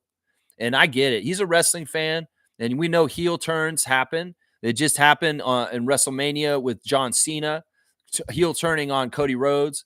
Well, it could very well be that Chris is saying, you know, I'm a fan, favorite, and fans love me, but I might have a heel turn real soon because of the way the Raptors are treating me. It's kind of the overtures he's having right there. So he's got KD on his Instagram stories there also. And then it says, okay, this is an interesting post too. I just saw it for the first time. He's got something here. As the caption says, when you're a nice guy, but you have to remind people you're a savage too. That's what I'm saying. Chris may be very nice, what's happening with him on the bench with Darko right now, but down low, he may be really pissed. He may be acting professional, but in some ways he may be like, why the hell am I not getting to play at all? I don't remember the last time Chris played, and it's really bugging me. And when I called Darko earlier, I was sincere in everything I said on that call. So yeah, there's some different little like passive aggressive things that Chris are posting on his Instagram right now that are messages. I'm telling you, they're deep messages to the Raptors organization. And I hate it. I wish that we could just figure this out and just play him, please. Just play him. You got to play him at least once in this last 6 games, Darko. If you do not, I'm going to be pissed off at you because in some ways we didn't get the proper goodbye to Kyle Lowry when he left the Raptors organization to go to Miami because they were playing in Tampa and he never got to play one more game in front of the fans in Toronto in the Raptors jersey. I don't want to go through this with Chris. You need to let us have closure with him, and you need to let him appear in a game. Now, if he's about to break a record in the Raptors history and they don't want him to break it, and that's why y'all are holding him out, that's fucked up. Y'all need to let him play naturally out. And if he breaks records or passes people on leader boards, you should allow him to. I'm sorry. In some ways, that is so. I just wish we could illuminate what the hell is going on with Chris Boucher better, so that I could understand. I mean, Darko told me some stuff, but it didn't make no sense. Serge Ibaka is getting love from Raptors admin. There's a scarves picture. They're talking about Serge and his art. You know, actually, the young Raptors that are on a team right now with their fits coming down the hallway, they could learn some things from Serge Ibaka and what he was doing with his art that he would do. I mean, seriously, y'all should get some style tips from Ibaka. He knows what he's doing, man. Seriously, the dude ran the runways in Europe, and he's a real legit male model. So I'm just saying, he knows what he's doing. Raptors have so much different contests going on. They have one with OLG right now, where you can win like season tickets. It's crazy. Some of the prizes they have, like dinner with a Raptors alumni, and also jerseys and all kinds of stuff. So there's a really good a Raptors contest with OLG right now. Y'all probably will want to enter, just so y'all know. They also have Raptors 2010s history up on their Instagram right now. You guys can get the answers. Let's see. The first question is, what were the last words spoken at Oracle Arena before the name change? And that's a wrap, or Oh Canada, We the North, or Let's Go Home. I think it's like, it's Let's Go Home. I think that's the last thing that was said. At least that was on our broadcast. I don't know what the last words were saying in that arena. It's probably some guy saying, "Okay, blow it up." I don't know. They didn't blow it up though. It's still standing. It's still there. It's just they don't use it. Let's see. True or false? Raptors assistant coach Jim Sand made a cameo in the 2010 movie Just Right. I think that's true, actually. I think that is true, is what I'm going to say on that one. But yeah, they got Raptors 2010 trivia here. Here's another one. Before winning the championship in 2019, what was the farthest the Raptors had ever advanced in the NBA playoffs? They got the Eastern Conference Finals in 2016. That's the answer. I know it's true because I was there. I was there. Yeah. True or false? The Raptors unveiled their We the North slogan in 2015. I believe it was actually a year or two earlier. It was not 2015. I believe it was either 2013 or 14. I think it was 2014. I think that's false. That's what I'm going to answer on that. I don't know if I'm right, though. They don't have the answers. Which former Raptor was known for his signature head tap celebration after hitting a three-pointer? Was it Kyle Lowry, Fred VanVleet, Terrence Ross, or Andrea Bargnani? Who did this? I think it was Kyle, wasn't it? I don't remember. I don't think that's that famous because I don't remember. Is it Kyle or Fred? I'm pretty sure. Is it Bargnani? I don't think it's Bargnani. I don't think it's Ross. I think it's one of those other two. Let's see. Jamal Shed has got a picture of who's that dunking? Is that him? No, that's J-Mo. No, that's Orlando. Orlando dunking. He's got a picture of Orlando dunking. Or no, that's J-Mo. It's who? Here Comes the Sun. That is J-Mo. Never mind. And there's Jonathan Mobo with his post. He's actually putting on blast himself in 905 on that one. That's pretty cool. And he's got his serious players only player 1+ 313s on. And there he is with the post and the elevator. There's your Instagram stories real quick. I know I'm going over my time. I'm already half hour over. It is what it is. We'll keep going. A little bit of Lexathon today. All right, let's keep going.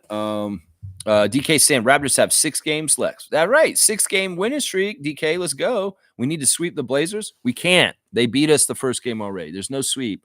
The sweep would be them sweeping us if we don't win. Stargate saying yes. Bobby and Masai are building a global brand like a Manchester U or New York Yankees. Yankee caps and gear are worn by people in countries who don't play a lick of baseball. Yeah. Well, the Raptors are very much a global brand, and we are liked all over the place. And part of it is our 30-year history. We've had a lot of international connections. You know, there's a special bond between the San Antonio Spurs and France, obviously. But it didn't just start with Victor Wembanyama. It had to do with Boris Diaw and Tony Parker. So, you know, the Raptors having a Serbian coach, the Raptors having Canadian players, the Raptors having African players, the Raptors having European players, the Raptors having people like Jeremy Lin in their history. That all brings fans from around the world attention on our team. And that's good. That's good. That's very, very good. Smooth saying, if the NBA gets a Europe League, I would not be surprised if Jokic becomes the face of that league. First of all, I don't believe this will ever happen. I think that they're already doomed from the start. I know that they're looking into this and they want to do this, but I think that they're not going to be successful. And I think that this is a huge mistake. I think that if Adam Silver really tries to force the NBA into the Europe, he's going to get a rude awakening. The European clubs there do not want this. The NBA trying to force themselves into that market would be dumb. And the European fans will reject it too. They've already said it. Like in the articles that I've seen talking about the NBA trying to expand into having an NBA Europe, the European fans are always saying, we won't watch it. We don't care. We don't want your American bullshit. And especially with the political climate that Trump has caused, there's no way that the NBA could be successful in Europe at this point. The steadfast basketball fans over there will stick with their leagues that they already have existing, and they will reject the NBA, and it'll lose a whole bunch of money, and it's a really bad idea. They shouldn't do this. If you want to lose money, Adam Silver, you go ahead and keep looking at Europe. You would do better if you expanded to a couple more teams in Canada and Mexico than going across the ocean and trying to get into a territory that's already established and saturated with basketball. You don't need to add any basketball there. They don't have a lack of it. In some ways, you would try and be crowding out the Euro leagues, and they're going to fight against that. And the fans that are loyal to those Euro leagues will reject your project in Europe. I'm going to say that right now. It's a really dumb idea, and they should not do it. They should not try and do that. Now, if they try and take established teams and leagues that are already over there and put the NBA brand on top of them, that may work. But they can't build organic new teams, original teams, and compete with the teams that are already established there. They will lose money hand over fist like crazy. So they'd be smart if they could maybe get some of the teams to jump to an NBA brand. But I don't think this is going to be successful. And I think Adam Silver is an idiot for thinking that he can do this. Seriously. Smooth saying he seems very happy in Europe and Serbia. In Denver, it's just a job to him. He doesn't want to be there, in my opinion. I think you're right. I think that in some ways, if the NBA wasn't the top league in the world where he could probably make the most money and do what he's doing, he would definitely be in Serbia playing at home. And he may very well do that at some point. There may be a point where he just throws up his hands about the NBA in the US and he says, I don't need to be here. I'm going to go back home and play over here now while I still have some prime years and be at home playing here. I could see this totally happening. I could totally see this happening. Let's see. Smooth saying he seems very happy in Serbia. Yeah, I read that one. Stargate saying if Zion was a different person, was healthy and committed to his career, he would have been the closest to being that new face of the league. But alas, shaking my head. Yeah, in some ways you let things slip through your fingers because you're not doing things correctly. And Zion is not doing things correctly, obviously. Reggie saying, not that he doesn't enjoy Denver. I just think he would much rather be in Europe. It might come sooner than later. Well, that's the thing. Much like, players don't have to stay in the NBA their whole prime. He could switch and spends part of his career over there. I could see this happening. I could really see this happening. Stargate saying, personally, I believe Darko doesn't see him as a. Personally, I believe Darko doesn't have a player that does work. I don't understand that. You didn't write that right exactly. Personally, I believe Darko doesn't him as a player that works in his system. He may like him as a person, but just not a player that is conducive to his current or future agenda. You're talking about Chris. Yeah, and in some ways, the development time is valuable for the future, and that's why I'm so worried that the writing is on the wall that Chris doesn't have a future, and that's why he's not getting development time with the guys right now. That it's just not, he doesn't have a future with the Raptors, or they'd invest minutes in the court with him, with those young guys. And that's too bad. I think it is his player type. The way that he plays is not conducive to Darko's passing system. And unfortunately, it's just too bad. It's not anything against Chris. And Chris has had a very, very amazing Raptors career. And we love him. He's always going to be a legend. I wrote him a message saying that. It's like, dude, you're a Raptors champion and a legend no matter what happens. It's just how it is, man. It's just how it is. Yeah, I knew you were talking about Chris right there. All right, let's do the classic card. For the people that have stuck with me all the way through, you're going to get the classic card opportunity, and then we will get off the stream shortly after that. What the hell? I think these are too hard. You know what? It is March Madness, though, so maybe we should do these cards. I've just found college cards in this box, Trevor. And the crazy thing is, these are not players that made the NBA because I don't even know who they are. This is crazy. All right, we'll do one of them. Let's see if anybody knows a college card. All right, guys, this is the classic card of the day. I will give clues on the name so that you will get it eventually, but I don't know. This is not an NBA player. This is a college card. It's so weird. I didn't know there were college cards in here. This is not a player that made the NBA, I'm pretty sure. We're looking at the guy at 43, mid Tennessee. Like, this is crazy. I don't even know where to start with this. I'll just throw out random names, and I'll give you guys a clue on the first and last name, and that'll be how you'll get it. But, like, this is weird, man. I didn't even know these cards were here. This is like a whole other level. This is a 500 card, y'all. Whoever gets this card is going to get 500. Reggie, just throw a name in there. Like, we could show them up real close. Like I said, this is not a player that I'm not even sure which player it is. Just tell me which one of these two players reminds you of somebody and just put the name in. Willie Anderson? That's an interesting guess. I don't know if it's the right time period. Like, once again, I'm totally unknowledgeable about this person. So I'll give you guys clues on the names. All right.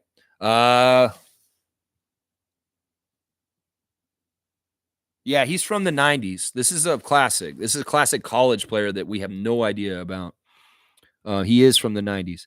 All right, so Willie Anderson, original Raptor Willie Anderson is not right. So I kind of think that one guy looks like John Wallace. The first guy, the guy who's closest to camera on Tennessee. Like these aren't even, you know what the crazy thing is? These aren't even Division 1 teams.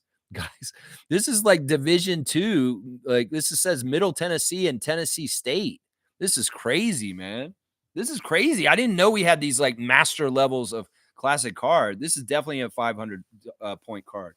All right. The first clue I'm going to give is his first name is the first name of the Raptors 905's regular color commentator. So if you know who the regular color commentator for the Raptors 905 games is, his first name is the first name of this player. And the second name of this player is the second name of a player that somebody in this chat compared Scotty to just in the last couple days. I had a list of names, and they were Magic Johnson, Bill Russell, and Tim Duncan. And the fourth person was added by one of the people in this chat. And that last name of that person is the last name of this player. So if you know the first name of the color commentator of the Raptors 905, and you know the last name of the fourth person we compared Scott to in the last 2 days, you will have this person's name. So let's see who's paying attention and who knows who the Raptors 905 color commentator is. If you know their name, you'll have the first name. If you know the last name of the fourth guy we compared Scott to, then you have it. Yeah. The only way you could get them is to look it up. I won't do that. Well, go by my clues. Listen to my clues. Do you know the name of the color commentator? If anybody knows that name, go ahead and write it in. Y'all can seagull it together and figure it out. Somebody may know the last name right now, but they don't know the first name. You could put it in, and you guys could get it together as a group project. Because this is hard. This is crazy. I don't even know if I should do these anymore. There's more of them in there that are like, I just found them. And these may be like, if this is not the way to do it, we may not do it because it may be like pulling teeth right now. So the first name is the color commentator for the 905, not the play-by-play. They have multiple play-by-play from 905. There's one color commentator for the 905. He called the last game. He's a fun guy. He's a good dude. It's his first name. Yeah. Lex, it will be some hard classic cards in the box. Yeah, these are really hard. Shepard is not right. You're talking about Javon Shepard. He covers the Raptors, and he's on the radio. He does not cover 905. But the guy we're talking about, it gets confused for Javon Shepard all the time. Monique knows this guy's name, Andrew Green. Andrew Green. That is not right on either one of the names. They're both wrong. The first name of the color commentator for the Raptors 905 and the last name of the fourth player we compared Scott to the other day. The three players other than the fourth player were Tim Duncan, Bill Russell, and Magic Johnson. Who was the other guard that we compared Scotty to? One of you guys actually suggested this person, and their last name is the last name of this player. So you got to know the color commentator for the 905. Mo, you know the color commentator for the 905. If you're here, write their name in, and I'll give you half the points just for getting the first name. So we'll say 250 for either one of the names, if you can write either one of them into the chat right now. So, yeah. If you know the first name of the color commentator for the Raptors 905, and if you know the last name of the great all-around player that was a point guard that we compared Scotty to, there were 2 point guards and 2 forwards that we compared Scotty to in the last couple of days. And Magic Johnson was the other point guard. And it's a point guard that's like Magic that somebody suggested Scotty plays like in this chat. I believe it was James. I think it was James that said that this guy was who Scotty is like. So that's the last name. Yes, Kidd is the last name. Jason Kidd is the last name. So you're getting 250 because Stargate got the last name of this player is Kidd. So the first name is what we're looking for now. So we'll give you 250 for that. In some ways, full name is not going to be involved with the college card. Classic college card. These aren't even NBA players. So Kidd is the last name. That is right. The first name is the first name of the color commentator. And his initials are WW, if that tells you anything right there. If you know the initials of the color commentator for the Raptors 905, his name is WW, is his initials. So that should tell you right there which one it is. If you watched any 905 this year, you should know that. So if you know the first name of the color commentator for the Raptors 905 broadcast, his initials are WW. No, it's not William. His name is not William, the color commentator for the Raptors 905. It's a good guess, Smooth, but it's not right. It's not William Kidd. but it is another W name. So I guess we can keep looking. This name is also the last name of a longtime progressive senator in the United States who wears glasses, whose first name is Elizabeth. Yeah. There's some brain busters in here. You're right, Trevor. In some ways, you should be helping. Who the F is that? That's what I'm saying, Seymour. This is a classic college card. These players are not even in the NBA. They aren't even Division One. These guys are like playing in Texas. Where I don't even know which one we're looking at. It doesn't even matter. Listen to my clues, Seymour. What is the first name of the color commentator for the Raptors 905? That is what we're looking for right now. And that'll tell us the name. We know this guy's last name is Kidd. Stargate got that part already. I wish Mo was here and she'd just say it. She knows who the first name of the Warren Kidd is right. There you go. You got it. The guy's name is Warren Kidd. Of course, the color commentator for the Raptors 905 is Warren Ward. Warren Ward, if you guys didn't know that. So this player is Warren Kidd. Did he ever play in the NBA? No. And that's why this is a crazy classic card. This guy's from Alabama. He was drafted by free agent, so he didn't even make it. Mid-Tennessee State. Look at this crazy stuff. 6'9", born in 1970, and he played at Mid-Texas Tennessee State in 91, 92, and 93. Yeah, I don't know. This is just a card that was in Trevor's classic card box. As he said, there's going to be some hard ones.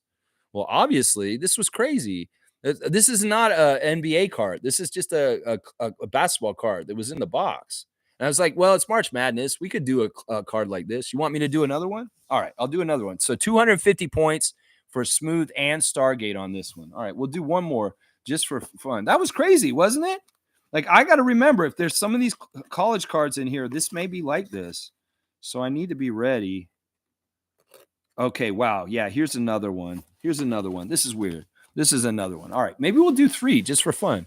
All right, this is another crazy college card that a guy who didn't play in the NBA. And in some ways, I will just give you clues on their name. Okay, this guy has the same first name as, oh man, I don't want to make it that hard. I have to think about the right clue. If you know the player, just go ahead and say it if you know it. Yeah, what the fuck is this? I know. Look, he's playing for Oklahoma, and it's the early 90s, and this guy didn't play in the NBA. So, all right, maybe we'll do the clue on his last name. All right, the last name of this player is the same last name of a Raptor who punched Chris Kaman in the nuts. So if you know which Raptor punched Chris Kaman in the nuts, you know the last name of this player. And the first name of this player is the first name of the player that plays in the NBA who has the nickname Scary. So there you go. If you know what if you know that, then you can get this player's name. Who has the nickname Scary? That is the first name. And the second name is the Raptor who historically famously punched Chris Kaman of the Los Angeles Clippers in the nuts. So if you know those two names, Jeff Wonko? No, I've never heard of that name. That's crazy. No, it's not like that. Who has the nickname Scary? That's the first name. And who punched Chris Kaman in the nuts famously when he was on the Raptors? If you know those two names, you'll get it. That's the first and last name. Come on, it's not that hard. I mean, the first name should be really easy. Whose nickname Scary is? Whose nickname is Scary in the NBA today, right now? Who is the player who has the name Scary is their nickname? Terry is right. Okay, so Seymour's going to get 250 for this one. So the first name of this player is Terry. Now, the last name of this player is the player that played for the Raptors who punched Chris Kaman in the nuts. That's right. Y'all need to know your Raptors history. You should know who this is. Terry Ford? No, TJ Ford didn't punch Chris Kaman in the nuts. It was the center forward that hit him in the nuts. Terry Hansbrough? That's another good guess, but that's not exactly right. This guy was somebody that's who was talking about this on a podcast. They're saying if you came and took his rebounds from him, he's going to fight you in the back after the game. Him and James Johnson were going to fight because James Johnson took his rebounds from him. Yeah, Terry Evans is right. That's right. Reggie Evans is the player I'm talking about. Reggie Evans hit Chris Kaman in the nuts, and it's Terry Evans. So Seymour's going to get the full 500 on this card. Yeah, Terry Evans, I don't know who he is. He made the NBA? No. Free agent is what they're saying. Drafted by free agent. It's a whole bunch of undrafted guys, and this is some 90 to 93 on Oklahoma as this guy played. Yeah, Terry Evans. This is crazy. All right, we'll do a 3-fer. A 3 for it's March Madness. Maybe we should just do a Final Four. So this is Final Four. I don't know. I'm already over time. Why not? Okay, here's the next one. We got these cards are crazy, man. We're doing this. All right, here we go. This player. All right, let me give you the clues on the name. Okay, this guy's first name is the New York Nick that Beastie Boys always put into their lyrics. They would sing about a certain New York Knickerbocker that's classic. His first name is the same first name as that person that they loved, and they always put in the lyrics. If you know the Beastie Boys music and you know which NBA Knicks player that they always put in their lyrics, you'll know the first name. And then the last name. Wait. Okay, the last name is the first name of Mr. Fantastic. So there you go. If you know those two clues, you can get this person's name.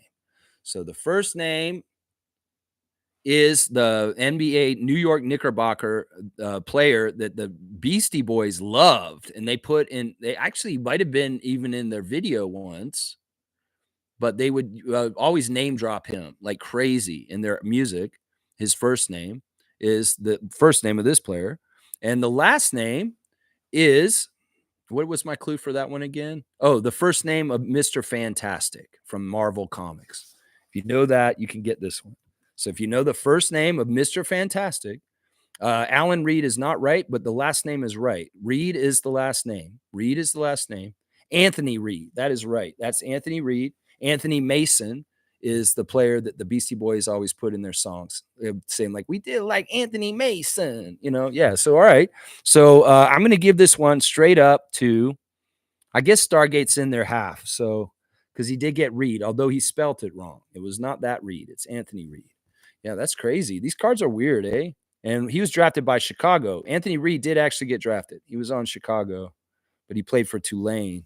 Wow, I'm going to have to figure out who all gets all these points at the end of this. All right, we'll do the fourth one. We'll see it through. Final Four classic card competition is what we're doing. Might as well see it through.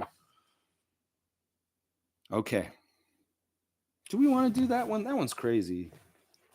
There's a few of them. In fact, I might need to take these out. Honestly, they're too hard. They're crazy. All right, which one of these do I want to do? There's 4 of them here. Oh, wow. There's one that actually is good. There's 2 of them actually that are actually NBA players y'all would recognize. So we won't do those ones. We'll do these really hard ones. All right, we'll do this guy. All right, who is this? Who is this player? The first name in Schoolhouse Rock, they sang a song singing, I am just a blank. That is his first name. And his second name is the same last name as a Utah Jazz player named Blue. So if you know those two, you can get this one. Yeah. These are hitting real different, these classic cards today. Yeah. 100%. Yeah. First name is from Schoolhouse Rock. I am just a blank. That's an old song on a cartoon on Saturday morning, if you know Schoolhouse Rock. The last name is right, Stargate. Edwards is right. Blue Edwards of the Jazz, but the first name is not right. The song is I Am Just a Blank, and it was a little thing sitting on the ground. Yeah, we're going to give a bunch of points today. I'm going to go back over and I'm look at it. You've got 750 today so far, and I think that's where we're at. 750 for you and 750 for Stargate. Right now, I think that's where we're at with this, unless somebody else got the read. So, because there's 500 each, so that would be 750 for both you guys is what I've got right now, and Stargate gets another 250. Bill Edwards is right, so Stargate will get the full from that. This guy's Bill Edwards. I'm just a bill on Capitol Hill. Schoolhouse Rock. That's what it is. Yeah. So yeah, Bill Edwards. This is crazy. I'm just going to write Final Four on there when we do this on the spreadsheet so that it's easier. There's like, Lex, that is the name of the game to test your knowledge. Man, yeah. Yeah. I mean, these are college players that played 30 years ago that never made the NBA, really. So it's like, what are you supposed to do? Free agent, did not make the NBA. Bill Edwards. Crazy. So I believe what I'm going to do is I'm going to give 750 points to Seymour Pape, and I will give another 1,000 to Stargate, and I believe, yeah, actually no, 1250 to Stargate for this. Let me write it in so I don't forget it real quick. Bear with me, guys.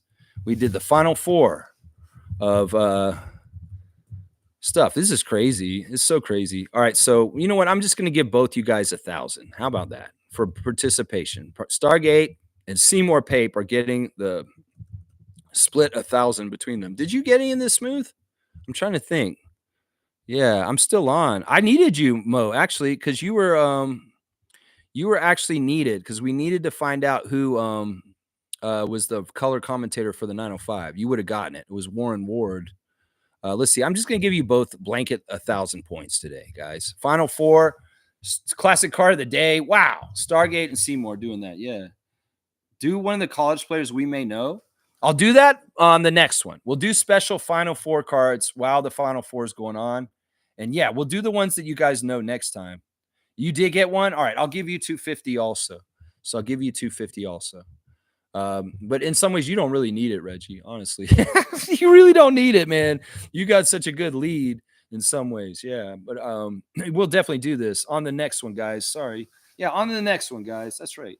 All right, let's see. Seymour and you split. No, Stargate was in there. He was in there too. Stargate got a couple too. So I'll give you 250. I'll give you 250. Yeah, because Seymour came in late and we got the other ones done. All right, let's do the wrap up. Raptors are going to be sitting guys today, guys. Just so you know, IQ and our Jakob are out. Scotty's probably going to be out. He's questionable, but I'm going to list him as probably out. I think Scott's going to sit tonight, and that means he'll be able to play against the Pistons tomorrow night. Jared Roden is questionable. Grady Dick, Shamshay, and Ingram are out. So those guys are all out. The Raptors are 55% chance to win over the Portland Trailblazers, according to ESPN matchup predictor. The injuries for the Trailblazers, City Sissoko is out. Anthony Simons is questionable. DeAndre Ayton's out. Scoot Henderson's out. Jeremy Grant is doubtful. Robert Williams III is out. Bryce McGowan's is out. So lots of guys out for Portland. I'm going to guess the starting lineup for the Raptors will be Shed, Walter, Battle, Barnes, and Robinson. And then for the Trailblazers, it'll be Delano Banton, Kamara, Avdija, Sharp, and Klingon is who I think they'll start for them. The refs tonight in the Secaucus Replay Center, Tyler Ford, Brendan Adair, Evan Scott. And then in Toronto, Jason Goebel, the cop, favors the Raptors. CJ Washington is the referee. He favors the Blazers. And JD Rawls, the rookie ref, is the umpire, and he favors the Raptors. So that's your ref report once again gone over there. Y'all, check out St. Louis Bar and Grill. Canadian goods, Canadian franchise, Canadian place, support Canadian. And St. Louis Bar and Grill is a 100% franchise, Canadian franchise, y'all. So check it out and go there. And I think that's it. I'm just going to see if there's any breaking news on Blue Skies. And let's see.